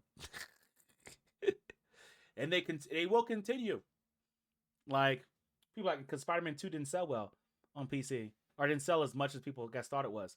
First of all, Marvel Spider-Man 2 isn't that good of a game, but that's another controversial take I can have for another time. But PlayStation didn't market it. They didn't market the PC port of PlayStation of Sony Spider-Man 2. Everyone was wondering. Everyone was like, "Hey, this is supposed to come out, and no one's marketing it. No one's marketing the PC port." And then it came out, and it wasn't bought by a lot of people. And then people are like, "See, this is why they shouldn't release games on PC." I don't know. Like Marketing be questionable, especially nowadays. Say it again. Marketing do be questionable nowadays for a lot of things. Like you ever because I don't talk about this in general, not just video games. Like, I remember some people were announcing that they didn't see no marketing for Invincible Season 2 back when Season 2 originally came out. I saw a lot. There was no marketing received for that one. I saw a lot of marketing for it, but I think it also depends on who you follow. Like I actually that is a big thing too. Pages, I do all that, so like I see it all. Like some people didn't see any marketing for, and then also like what I say, right? It is depending on what you watch too, because like even though I feel like I'm on the Twitter and IG like a fair amount, but it's crazy. I failed to remember that the NBA All-Star game was NBA All-Star Weekend was this weekend. I totally forgot about it. I didn't exactly. You see? Go ahead. What you know? Oh no, I was just saying exactly. You see, but I was gonna let you go. Oh no, I was gonna say I didn't notice the All-Star Weekend was last weekend until I saw the video of Kai Cenat. Oh no, not last weekend. It's this weekend. It's happening right now. Oh, it's happening right now. Oh my god. No, the dunk contest just ended. I did not. The dunk contest just ended. I'm not even bullshit. Hey, I didn't hear Soul talk about it. One second. Exactly. That's what I'm saying. Like, what's the word? Can we take a sabbatical? Can we take a break? Let's see. I want to look at the dunks. Anybody do any crazy dunks? 1 second. Well, I ain't gonna tell you who won, but I know who won. But go ahead. I mean, I don't even know who's in it, so it doesn't matter to me. I'm dead. But no, yeah, like it definitely was this weekend, and I didn't even know. And the reason I found out about it was that I saw some people just putting random pictures of Drewski and Kai because they were in the celebrity game that was on Friday. Kai was. Did you see Kai? Did you see what Kai was doing? Kai was getting cooked. Kai was getting cooked. Kai had 2 points the entire game. He airballed 3 3-pointers. I'm gonna keep it a buck with you. Kai is 5'4". I wasn't expecting him to do much. He could have at least hit the rim. He didn't even hit the rim in the 3-pointer. I wasn't expecting him to do anything other than be entertaining. Jesus Christ. That boy did the Chris Brown and did the Chris Brown move. He was up there on his head like this because he fell to the ground. I ain't never seen a brother get cooked that bad before in my life. It happens, man. Mac McClung one. Yep. Right? Yeah. Watch this one. Gotta catch it first. Oh my God. I don't know. I don't know if that dunk impresses me. Did you see where he jumped over the car? Booing him on Black History Month is crazy. You knew he was gonna go there. Who said that? What happened? I knew he was gonna say it. No, that's crazy. What happened? Yeah, that is. I knew he was gonna say it, bro. I knew he was gonna say it too. You gotta take your drink after that one. Booing him on Black History Month is crazy. Booing who? Who they boo? Tasty Steve boo Brown TV on Black History Month. Oh, they're back to announcing stuff. I didn't see it. Oh, they're back to announcing stuff. Okay. I was still looking at Mac McClung's dunk. Did you see the winning dunk for the dunk contest? No, I didn't. I don't know. I'll see it on your team real quick. Or you can restart it. You can restart it real quick. Watch your stream. I'm impressed. Allow me to reintroduce myself. My name is He had hang time. Yeah, but like He had hang time. I feel like we're at a point where like we've seen Seen so many. Yeah. You guys start doing you guys start seeing the dunk that we was talking about on NBA home court. Exactly. Like I need somebody to do a triple dunk. Let me see. Okay, so actually that's not the one that won. He got three 50-point dunks. This is the second dunk. Yo, what's going on stage here right now? You haven't missed much. They just started the award show pretty much. Hey, you watch my stream? That one was crazy. That one was crazy. I just saw it. I give him that one was crazy. I give that one. Okay, that one's stupid. What? Spin, young man. A double dunk? Over and 2? Oh, that's dirty. Okay, Mac. In Black History Month? That felt racist. Oh, that felt racially charged. One second. Here's the last. Okay, so this is the winning dunk. Let me see what's like. What are they doing right now? They're doing what award are they on right now? Best commentary. So who got the best quote for commentary? It's not you, so I don't care. Yeah, Sage, you're just looking at we looked at best moments, best pop off, best comeback is already you missing. Hayo pretty much won most of them. That boy Hayo has a three-time winner. This is the first award. 3 trophies. Like crazy. All right, Mac, what was the best? I think he's gonna put it behind his back. First time. Okay, I like the second one better. I'm not as impressed by this one. Maybe I missed something. What did he do? Did he like pat him on the head? What happened? He jumped over him. Oh, he hit the rim. He touched the rim and then dunked. I don't know. I don't know about that one. I mean, I think it's a 50 by default because of the airtime, but I don't know if I'm impressed on that sense of like as the winning dunk. You know what I mean? Am I tripping for that? You're not tripping. I don't know. I feel like we've seen something similar to this before. Like I don't feel like this is like better than Dwight Howard doing that fucking Superman dunk. That shit was ass. Oh my God! I put on Superman. He did. What he dunked on the 18-foot rim. 18. He said 18-foot rim. Boom, brother. You're 700. Motherfucker, you're 7 feet. Tall. I don't care. Like what? Now Nate Robinson did that. Oh yeah. First time. Because we couldn't see it, but he know. You know what he did. And that was his first dunk. That's first try on that. First try over the guy. I think the guy was standing on something too. He's like standing on something. I think he's on a ladder. I think he's gonna put it behind his back. Oh no, he's like there's like a little pad. He's like on a little pad. Okay, he on the patio? Little pad. Hang time is insane. Mac McClung's hang time is absolutely astounding. We can't say white man can't jump anymore. Can't say Oh that. God, I mean, airtime. We let a white man win the dunk contest? What is going on, black people? What is going on? The final dunk almost felt like a victory lap. This time he jumped over Evan Mobley and tapped the ball off the rim before dunking. Unsurprisingly, his name dunk contest. We let a white man win a dunk contest for 3 years? Oh yeah, this is third year in a row. 3 years? Mm-hmm. Black History Month too. What is going on here? What's going on? Catching it at the bottom of the net. I just think he's. There you go. Wait a second. So the EVO tickets is how much? How much are they? Is $300 How many days is it? How many days is Evo? the weekend? $300 for a weekend? Yes. What? No way. I'm looking at it right now, just double checking. Evo 2025 tickets. Ain't no way. Let's see. Evo Japan, Evo France. Those are upcoming. Vegas Awards. No, I'm here. I'm doing events.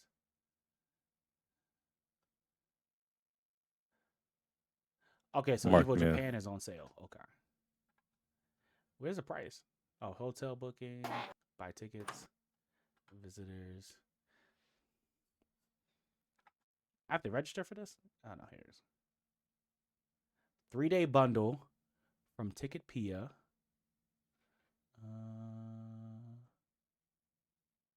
Oh, here it is. Price. Oh, this is in won. Why is this in won? I guess you're in Japan. That makes sense. Do they have the America prices in there too? The Las Vegas prices? I'm just trying to find it right now for you. All I see is the Japan prices. Because someone just bought their ticket for the EVO. Let's see. Okay, so a 3-day bundle for a normal 3-day bundle is 8,000 won. We're gonna go. I'm gonna do the conversion. 8,000 won to USD. That could be 300. Actually, it's close. Oh, not won. It's not won. It's what's Japanese? What's Japanese coin? Yen. Yen. That's what I think it's yen. I say. All right, I found it. All right, so EVO for buying tickets at EVO. 8,000 $8,000 yen is $52. You should go to EVO in Japan. Copy. I pasted it. I'll copy and I'll paste it to you in your chat right now.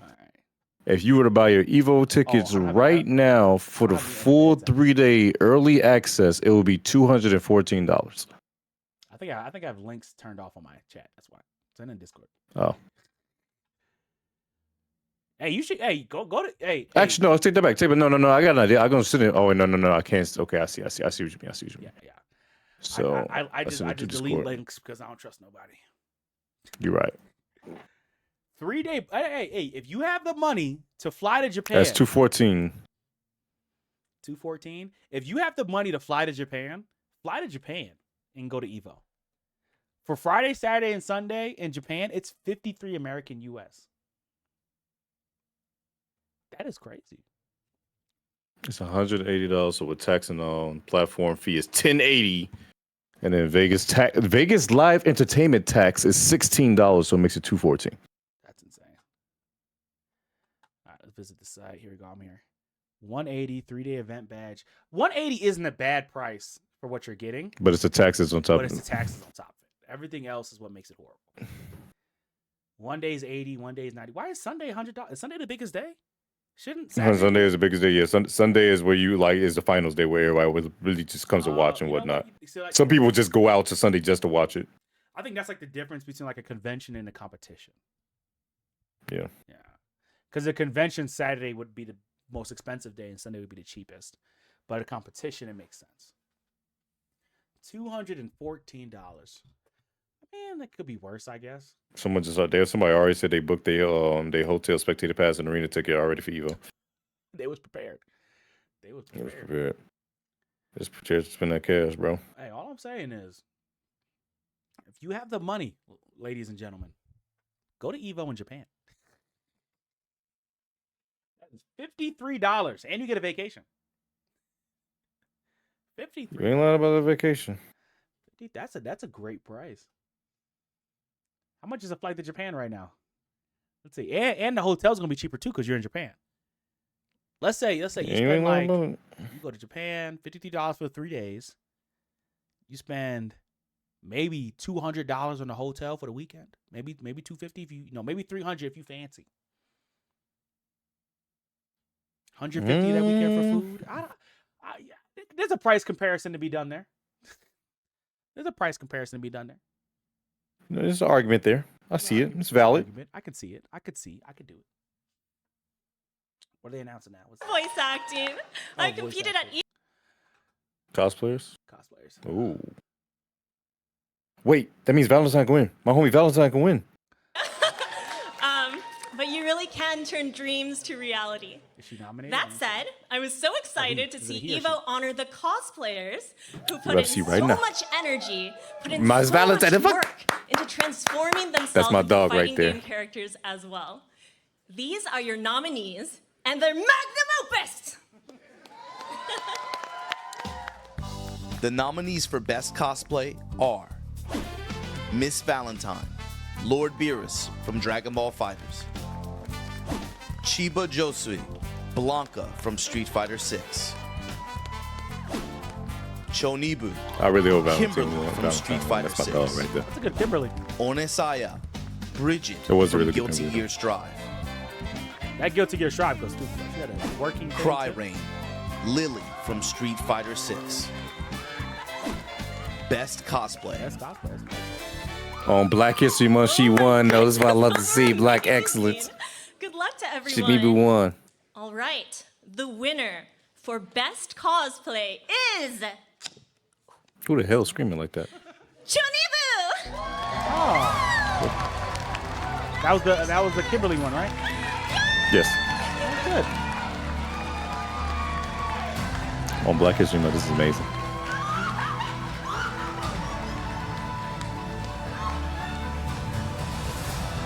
Congratulations to her. So who's screaming like that? Who after whooping like that? She's like, oh. Oh God. I've been cosplaying for 10 years. I didn't know it would take me here. I first started cosplaying at EVO because my boyfriend plays and I didn't know what else to do there. So I was like, that's all. Dress up. I want to thank my parents for always encouraging me because I know in their heads they're like, what the heck is she wearing? I want to give props to all the other nominees because I know they spent countless hours, all-nighters putting their cosplay together. On Black History Month. And I forgot what else I was going to say. Oh, yeah, thanks for the FGC for being so accommodating and welcoming to cosplayers. Yeah, this is cute.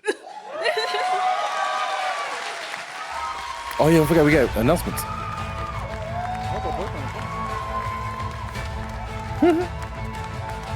Braun, So we've already handed out quite a few Braun. awards, but the EVO Awards aren't just about handing out trophies. Don't be nervous, They're man. delivering world premieres. And here with the first one is Braun Mitchell from Arc System Works.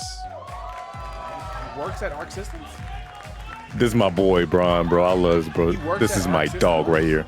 Yes. Wow. This is my guy right here. Dear I God. love Braun. That is my dog. Hello, everyone. The Arc World Tour Finals 2024 is just around the corner, and so is the next character for Under We had Night some Impact. nice conversations and drinks Close when we said quarters ECT. combat That is and my dog right there. That in-your-face motherfucker's hilarious. Power. You're gonna want to give him a try. And he was at Frosty. Let's roll it.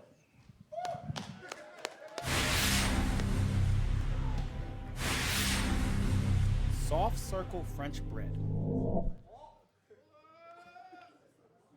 おいおい、一体どうしちまったんだ俺は。ここに至るまでの記憶が全くねえ。こりゃ少々飲みすぎたか。遠く深淵から感じるあのおっかねえ気配の正体、それを探らねえと。何、一度死んだ身だ。誰が来ようと怖いもんなんざありゃしねえよ。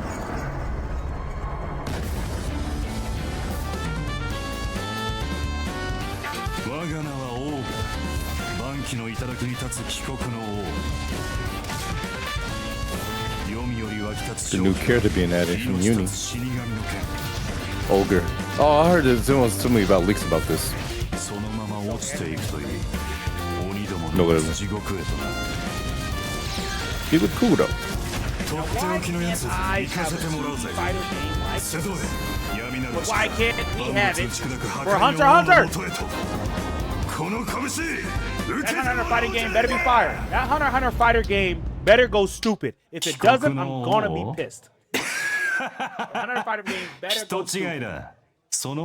They haven't talked about it in months. PS5, PS4. Hey, I don't hear them talk about. I don't hear the PS5 Sony fans talk about this game. This is an exclusive. All right, there we go. We got some reveals. This It's is a not system going to be seller. the last one, but continuing with the system seller. awards, our next presenter was a little upset when he saw the nominations for Best Dress because he wasn't on the list. We decided to give him a shot. He said, "Hey, you can come out and present an award. Maybe dress up. We'll see. Maybe give you some consideration for next year." So let's see what he brought to the table. Please welcome world record holder, Twitch ambassador, and one stylish dude, DOOD, Unruly.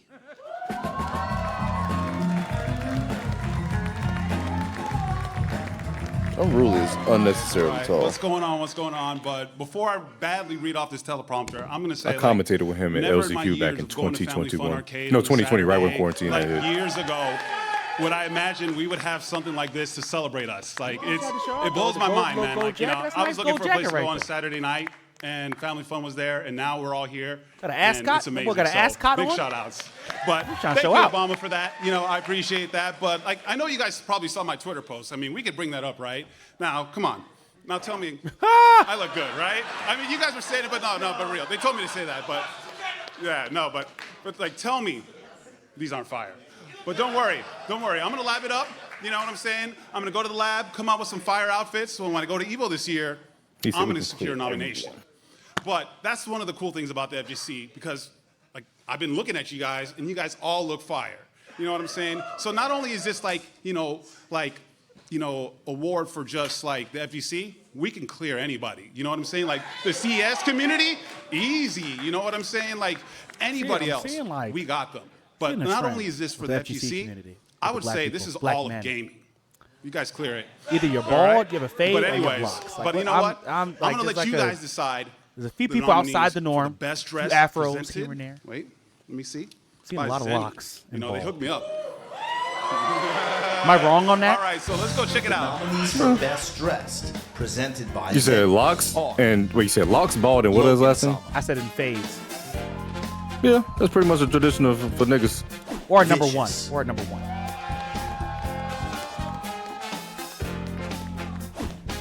Hollywood Rob TV. You gotta dress well if your name is Hollywood. IFC Yipes. I ain't gonna lie, I look at Steve, some of Steve Glow, I'm like, yo, where you get that hoodie from? Tasty Steve.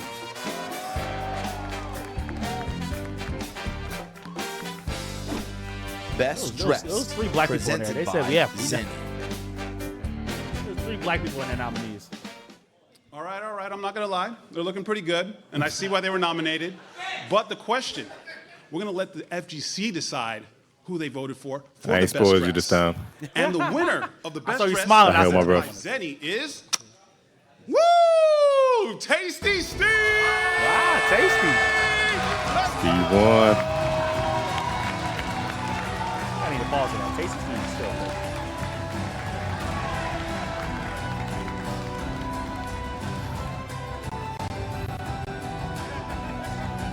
A lot of fun awards. Damn! Black History Month. Look. Somebody in the comments said the tastiest.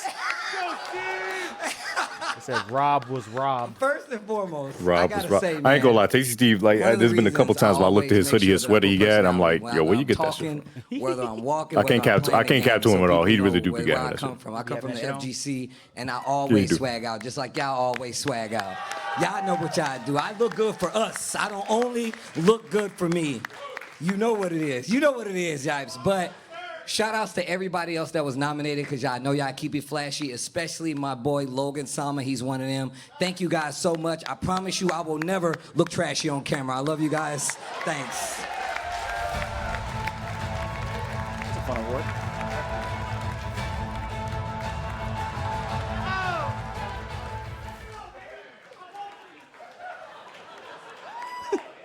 So like Unruly and Rob were saying, what I love is the Duck juxtaposition. Duck is in there There's chilling, levels to this. sleeveless. You got folks Just a like tank top Unruly on. coming out trying to make a statement, and then we got Duck in the back with the sleeveless white tee. Like, you see what I'm saying? There's levels to Best this. game is another But world it- premiere. But it all hits in its own unique way. So I guess we got I wanna- lots of different kinds of fashion senses. You know what I mean? Do you want to spoil it or not? Is that you We think? got to dip for a short break, but when No, the EVO they're Awards taking another powered by break. Gideon I Gaming don't wanna returns, stay awake. we've got Another another world game premiere? reveal plus the awards I for wanna see the best world button, best marketing campaign, best. Let's see. All right. I do want to look at the core premiere, yo. I do. I want to see what this world premiere is. But all right, so last thing I want to talk about Xbox Dev Showcase versus the PlayStation State of Play. All right. I think people were saying that the Dev Showcase was better. People were saying the State of Play was better. What'd you think?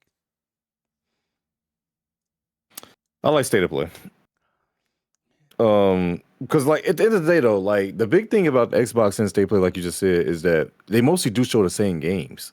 Yeah. So it's like it's nothing that really stands out. Because like when I go onto YouTube after the show, I just see the game on YouTube. I mean, on PlayStation channel and the game on Xbox channel. Mm-hmm. So it's just like it's like it's nothing. That's why I don't even watch either or. I'm just like we could just watch either or, I should say. And there's like you said, I can see why people complain about the exclusives because like at that point in time, it's like, damn, what do you have that the other game doesn't have? If I just watch Xbox Developer Direct and it's the exact same thing I'm seeing on State of Play, then what the hell is me watching State of Play? You know, that in that regard, I get it. I think Developer Direct. One, I think Xbox has done a better job of being, and this is one criticism of PS versus the PS State of Play versus Xbox is that PlayStation is consistently underwhelming, while Xbox isn't, and it's also about expectations, right? Like you didn't see Wolverine, you're like, all right, bad show. I didn't see Wolverine, right? So like Xbox, for the most part, the last Developer Directs, they tell you they do about 4 to 5 games. They'll say, hey, these 4 games from these 4 studios we're showing you. And then we're going to give you a surprise. One surprise. Right? PlayStation, for the most part, unless there's leaks, they don't tell you anything that's coming in Developer Direct, right? It's like similar to like Nintendo. Like I feel like most of Nintendo showcases are bad because they're usually remakes or there'd be like a song book. And I'd be sitting there like, this could have been an email. This could have been a tweet. You could have just tweeted this out. Hey, we're releasing a book of songs from this whatever, right? And I would have been happy. But do you feel like expectations is what ruins it for people? You know what I mean? Because I feel like Expectations do ruin it. Yeah. I can agree with that. I didn't mean to cut you off like that, but yeah. No, you got it. No, go ahead. No, yeah, I say expectations definitely do ruin it for a lot of people because for example, for me, I'm expecting Wolverine. Mm-hmm. I'm thinking about that. But then again, that's the only game I'm remotely looking forward to. Mm-hmm. Like legit. And the games that's in the near future that I've anticipated, like the main reason I bought a PS5 was for Spider-Man 2. And that was 8. That was just barely 8 out of 10, 8.5 out of 10 for me. And there's a couple of gripes I have with the game, but overall it was a good experience. I 100%ed it twice. I beat on harder difficulty. And but the only game other than that I was excited for was Wolverine. And I ain't gonna lie to you, that like I said, and then as you said with the expectation thing, since that was the only game I was looking forward to, I'm just like, it's like anything else I don't see it. That's not that. It's just like I'm just disappointed. I think it's fair to have expectations. I feel like if PlayStation was more upfront with what they're giving you, then I wonder what they're afraid of, right? Xbox has already shown that you can tell people, hey, we're gonna show you 3 games and 1 surprise. And people will watch the whole thing. And they'll watch it again. Right? What's PlayStation scared of to say, hey, to do something similar? Is it because they want to right? Or is it like you do something similar? Hey, we're gonna come here. Like even the ID, like the ID ones, like the indie game showcase that Xbox does, they tell you, and they release an article on Xbox Wire. These are the indie studios and games we're gonna show. Then they show them, and then it's over, and everyone's like, oh, okay, those are the games I expected, you know. While PlayStation's like, oh, we're gonna hold it close to our chest and hide it until the last moment, and then we're gonna let it go, and then we all know you're gonna be depressed, but at least you got games, right? And I feel like that's like the losing strategy in 2025. At least you got games, right? Is crazy. What are you mad about? We announced games. What are you guys talking about? What do you mean out games? I don't know. I think the age of exclusives needs to be over anyway. Because again, as I said before, that's like as I felt before, it's not why people buy consoles anyway. Like in a sense of like I you know what? And I'll say this because again, I didn't buy an Xbox for Gears of War or Halo or Forza. I bought it because my friends on. I'm at like the end of the PS5's life cycle, and I was like, I guess I'll grab one.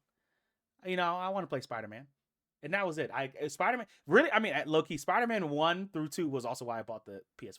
That's why I got the PS5. I was like, I want to play. And I was very disappointed. I'm sad. Spider-Man 1 to me is bad. Spider-Man Miles Morales, very good. Very good game. Spider-Man 2, I'm like 30 minutes in, and I'm like, meh. And so, like, there is a reason to buy consoles for games, but I don't know. Like, it's like buyer's remorse. Like, I have it, but I don't even play on PlayStation. If I go downstairs, I'm on my Xbox. If I'm upstairs, I'm playing my PC. I'm probably not going to buy a PS6 until the end of its life cycle, like I did with the PS5. So, I don't know. I think exclusivity kind of has to die in a way because at the end of the day, the maximum amount of money has to be made at all times. And right now, they're not making the maximum amount of money because people aren't buying consoles. People aren't buying $600 consoles for one game. I waited till there was about 6 games I wanted to play. Like, I bought that. I bought Final Fantasy 16. I bought Ghost of Tsushima. I bought Horizon. I bought God of War. I bought that. And even so, I think that, like, it's like the remake. Like, they remake the stupidest things. Who gives a shit about Days Gone? Who gives a shit about a Days Gone remakes? Excuse my French. Who cares? I would have been happier if they did a remake of all the God of Wars. If you did a remake of all the God of Wars, at least like the ones that aren't on PS5, and said, this is $100, I would have bought it. Because I've never played them before. Optimized, ray tracing, and 4K, and all the other buzzwords. I don't care. If you remade that, I'd buy it today. And so, but that's my because I did buy. Also, another reason was MK1. MK1 was actually it made me think about it. Mortal Kombat 1, before Tekken 8 came out, was the only fighting game that's currently like being played right now that was released on only on next gen, so PlayStation 5 and Xbox Series X. Every other, but Street Fighter 5 you could play on PS4. What's it called? Guilty Gear Strive you could play on PS4. Every other game you could play on PS4, but yeah, MK1 was the first game before Tekken was released of the new fighting game era that was released on what's it called on PS. That was only released on next gen.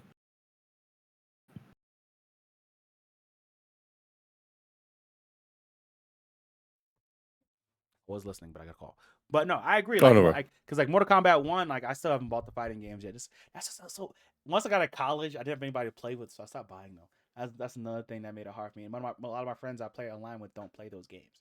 But that's nothing that makes people buy consoles is having not necessarily console exclusive, but generation exclusive, right? And even you can like people can joke on the Series X and that's all they want, but Microsoft said, hey, if you want to cheap out, you can buy the Series S and be part of the new generation because we're not making games for the one anymore for the most part, right? PlayStation didn't do that. And even the PS5 Pro isn't a big enough leap from the PS5 to make original PS5 users go and get it. So they have to kind of make PS4 games still because a lot of their player base is still playing on their PS4. You know what I mean? Like the Series X and Xbox One are such huge leaps from each other that they had to do it. So, I mean, you gotta be at some point, like when they do the PS6, when do you make that hard stop? Like the 360 and all of them, the PS3, they made a hard stop. They said, you cannot play PlayStation games on PlayStation anymore. You cannot play Xbox games on 360 anymore. When do you say enough is enough? I'm not releasing any more games on old hardware. You have to buy the new thing. Yeah, I want backwards compatibility at all times, bro. I agree. PS5 dropped. If the PS5 was backwards compatible all the way back to PS1, oh my god. I agree. We've been set. I agree. I mean, and the thing is, the Xbox dropped with that day one. You could put your 360 games in your Series X, and depending on the rights and the royalties, whatever, you could play that 360 disc in there. Can't do it for PlayStation. That joint spit that bitch back out. That joint said, "I'm a spitter. I'm a spitter." So, yeah, Hawk Tour. So. Best tech. All right, back see to what this. You gotta see what this next game is going to be to review. I do want to see that, and then we're done. Yeah. Then we're done. I ain't gonna lie to you, we're gonna be done. I know. I have to get off. So I'm hungry. I didn't get some chicken wings. I didn't get my chicken wings, man. You know, I demolished them things. You was killing them. I destroyed some things. That makes you feel like you're playing on an arcade cabinet. But this year, it was a little bit different. It's all about taking the levers off of the controllers and trying to figure out how to get them on. So for these EVO Awards, it was actually harder than it looks, but not as hard as trying to pick between these nominees for Best Tech. Let's see the nominees. The nominees for Best Tech are Swirl Arcade Controller, Junk Food Custom Arcades. That's Swirl Controller sexy. Pro KO Leverless, Victrix by Turtle Beach. Hot swappable cherry mix. Hitbox Ultra, Hitbox Arcade.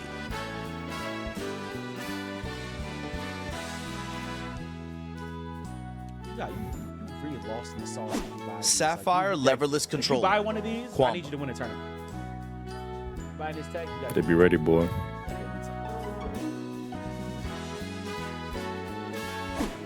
Level Controller, Arcade Stick Indonesia.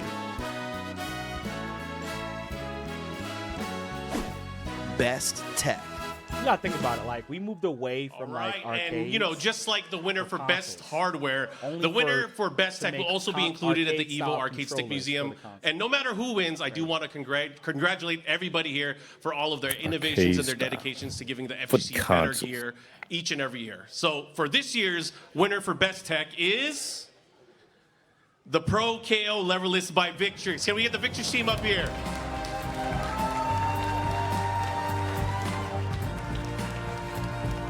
You got one of them things, brother? Which one? You got one of them up there? One of them controllers? They just one for? Nope. I play on center controller. I got a snack box, but it's too much for my brain sometimes.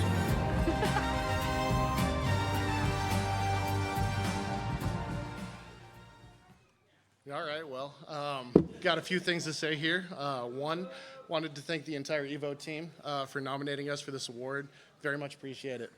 And then two, I wanted to thank the entire FGC for, one, using our products, giving us all the feedback, and two, for actually voting for us here and winning this award. So I appreciate it. Smiling Love you guys. hard. Look at them twins. Are they twins? Are they twins or they just... Similar to Tom, want to thank you guys, the entire FGC community, for voting for us and using our products, but also to the entire Victrix team. What's this new game? You know how many people who want to get into fighting games and not going to buy the Victrix everybody here. Instead of not even looking at myself. Well, Victrix won the EVO Award, so obviously it's the perfect game. Control for fighting game. What's this new game? What's this new game? What's this new game? What's this new release? Is it a new game or is it a new character? All right, now it's time for another world premiere, and here to give you the good news is Motohiro Okubo from Psy Games America. Psy Games?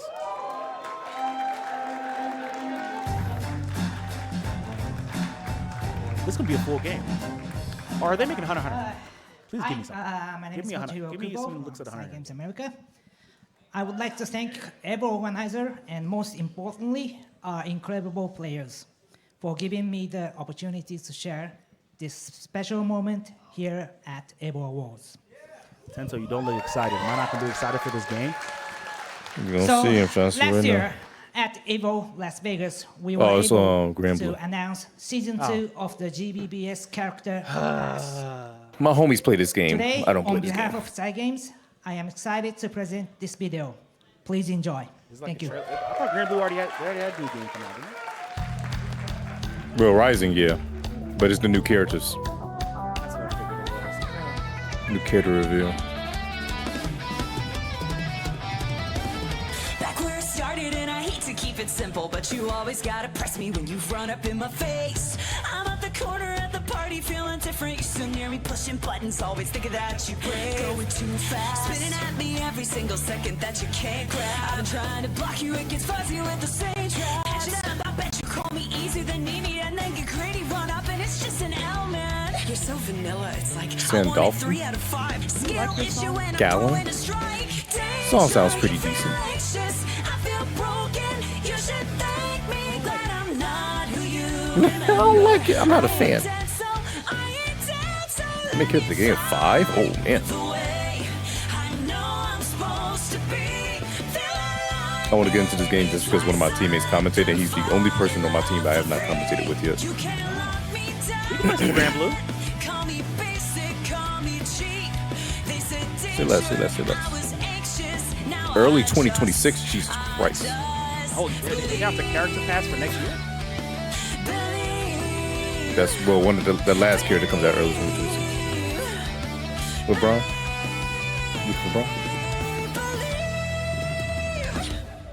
I'm down to play some Grand Blue. I didn't watch the anime, but... There you go. Thanks again, Okubo-san. So our next presenter... Yo, Rob, hold on. Where's Rob? He mad. Oh, yeah, Rob. You said the enthusiasm was lacking last time? All right. So our next presenter might not have won for best dress. But this brother knows all about self-promo. Please welcome back Hollywood Rob's TV.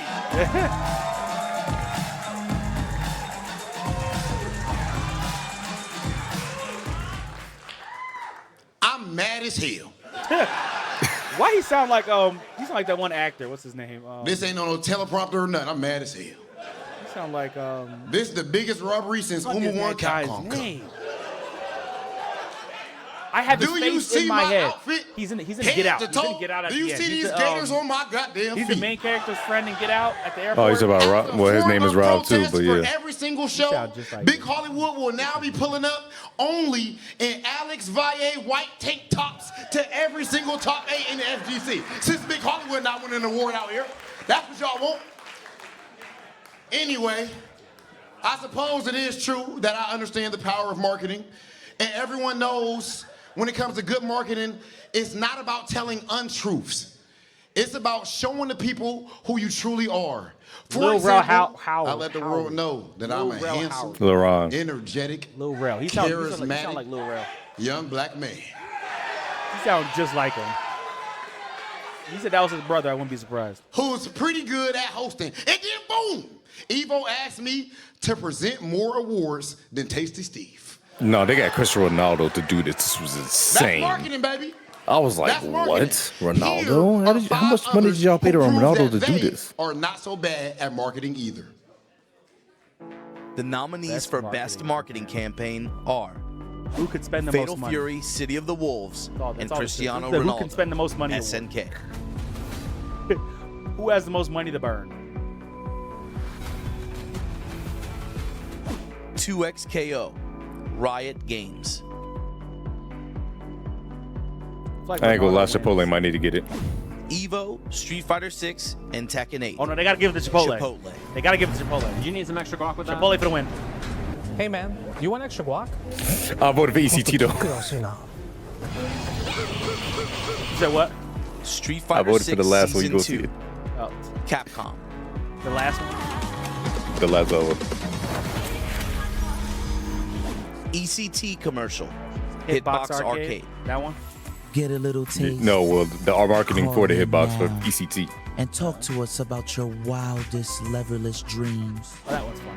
That one's fun. I like Best that one. marketing campaign. Either Chipotle or the last one. Those are the two I want to win. Chipotle is just gonna win. Right now, they got Chipotle me feeling deserves hungry. to I'm win. ready to Don't you think download some games and Yeah. figure out what in the world they're on over there at ECT. That is Give what it I a call signal. good marketing. And the winner for best marketing campaign is, let me see. He should call himself Lil Rob Hollywood. Chipotle. I knew it! Chipotle for the win! Chipotle! Chipotle! That said, unfortunately, Chipotle cannot be here tonight. They're Fuck you, probably Chipotle. busy making some I'm fresh dead. guacamole or something. So I will accept this award on their behalf and see if I can get some of those cards that Sajim has when I deliver it to him. Appreciate you guys. All right, we're going to end it after the next break. It's a long award show. Yeah, because they know. Oh, Sherry! Look at my homie Sherry. But it's because they're in the West Coast, so it's only 8:30 for them over Our there. next presenter has helped players from around the world get visas and documents that they need to compete at events like EVO. That's why. You know, she's going to help somebody Look get at an my homie EVO award Sherry. tonight. Please welcome Sherry Jennings.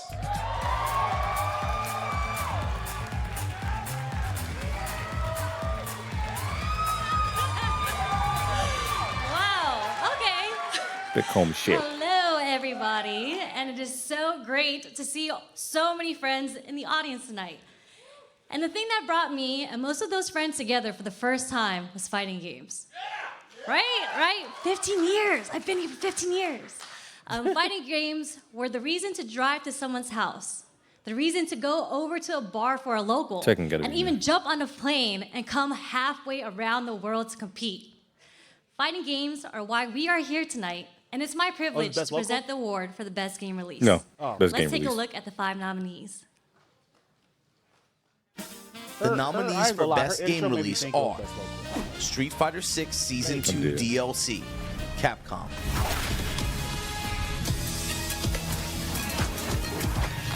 Nah, they ain't gonna win. Oh, these Capcom games Marvel don't. vs. Capcom Fighting Collection, Arcade that first one was a Classics, DLC. That wasn't even a game Capcom. That winning is like voting. Under Night in Birth 2, Oh, dear. Sis Celeste. It was Arc crazy. They'll System probably Wars. win. Why is DLC winning game release? What do we have? It should be best DLC Wait. release. Wait, Best character. But the game Rivals of should Ether win 2, is Tekken 8. Ether Hopefully it'll be Studios, Tekken 8. and Off-Brand Games. What is a rival? It's a challenge. Hey, Rivals of Ether, is that like another Smash Bros? Yep. Tekken 8, Bandai Namco. Tekken 8 should win. That's a game. That's a Yeah. game. The game should win. I haven't played Tekken. Best game I just release. commentated. We're gonna play it. What buddy. a We're gonna crazy play it, year okay? for fighting games. And I also want to thank you guys, the developers, for making these games. Let's so go. We're here as a community. I ain't gonna- and I you're just giving say us let's something go. I to ain't gonna play tell and you just which one. bond I know over. who won. I Thank know you who won. guys. Who won though? Gotta be Tekken. That reaction. No, Street Fighter. It was Street And the Fighter. winner of the best game release Yeah, DLC. is... I ripped the card. Okay, whoop. There we go. The winner is Tekken 8. I knew it. You trying to get me. How's your first half? Street Fighter 6 went out of the fist. This mic is so. Put the mic on her face. He is short. I have to lower this mic. I'm too short. Hey everybody, on behalf of the team at Bandai Namco, thank you so much for voting for Tekken 8 for Best Game Release. But this award actually belongs to all of you too. Like all of the people in this room, so many of the nominees have directly contributed to Tekken 8's success, including Sejam Slam, all the content creators who have created videos about Tekken 8, all the commentators who really hype up all of the matches at all of our tournaments. Not to mention all the tournament organizers who have put in so much work for all the games for the entire community. So thank you. This Yeah, award because is for they you didn't guys have as a well. great release. Yeah. They didn't have a good launch. That was a big I would thing. also like to thank. Sorry, it sounded like I was done, but I wasn't done. They tried to play her off On music. behalf of the They Tekken said, team, "Are you I done?" would Oh. also really like to did. say that we are proud to work with the community again this year for 2025 Tekken World Tour, which will kick off at EVO Japan in Tokyo. So we look Like, forward EVO to Japan, kicking off if the you next have season the with you money, guys. The Tekken team, EVO Japan on behalf of the kicks Tekken off team, Tekken. once again, thank you so much Costs for all of your $53. support. But Compared we're to just getting started, so $220 please, in the please, please prepare for season 2. And you're not paying Thank you Las very Vegas much. hotel prices. You're paying Japanese hotel prices. I don't know, man. It's a steal. You know, you can swing. It's a steal. It's a steal. So we got to take a short break, but don't go anywhere because we've still got I'm about to awards go to on hand out for break. Player of the Year, Commentator of the Year, You need to Moment get your of the Year. food, man. Plus, If y'all are we've going got a on break, City I'm of the going on Wolves break. showdown you are Oh, not going to yeah. want to miss. If y'all are going on break, we're going on break. All right. We signing off? We signing off, man. You're gonna get All yourself right, some hey. food, man. Hey, man, appreciate everybody who listens to this pod and everyone who came through for the live section of it. You will be able to watch this pod and all of our other ones on Off Black Mag's YouTube. Like I said, we're going to be playing video games while we pod, playing different types of games, talking about games while we game and stuff like that. For people who listen on Black Anime, it's probably the only one I put on Black Anime as an introduction into the pod and kind of what we do. The best place to watch would be on Twitch or our YouTube, where these pods will live until, I don't know, until YouTube goes down, maybe. I don't know. Even if we stop doing it, I'll keep the episodes on there. But yeah. So that's gonna be it from me. Tento, you got any one thing you want to say before we end off? Hey, make sure you guys stay blessed, drink your water. Love those who are around you. Make sure you tell me you love them too. Like I said, make sure you guys go ahead, follow us on IG side of things. Also follow on the YouTube and follow on the Twitch channel as well. We're gonna try to make these a Saturday ordeal around this time for the podcast. Actually, we do various games as well as talk about stuff that's happening in that gaming industry as well as just the entertainment industry in general. But we'll see how it goes. But we're always open to feedback and questions. But other than that, yeah, you guys, we're gonna be signing off. Oh yeah, this is bi-weekly. Forgot about that. It's gonna be bi-weekly. Bi-weekly. Every 2 weeks. Every 2 Saturdays. Every 2 weeks, we're gonna try to do this. Watch on YouTube, subscribe, so you know when we drop. Mm-hmm. You know, and yeah, appreciate y'all for hopping in, and peace. Peace.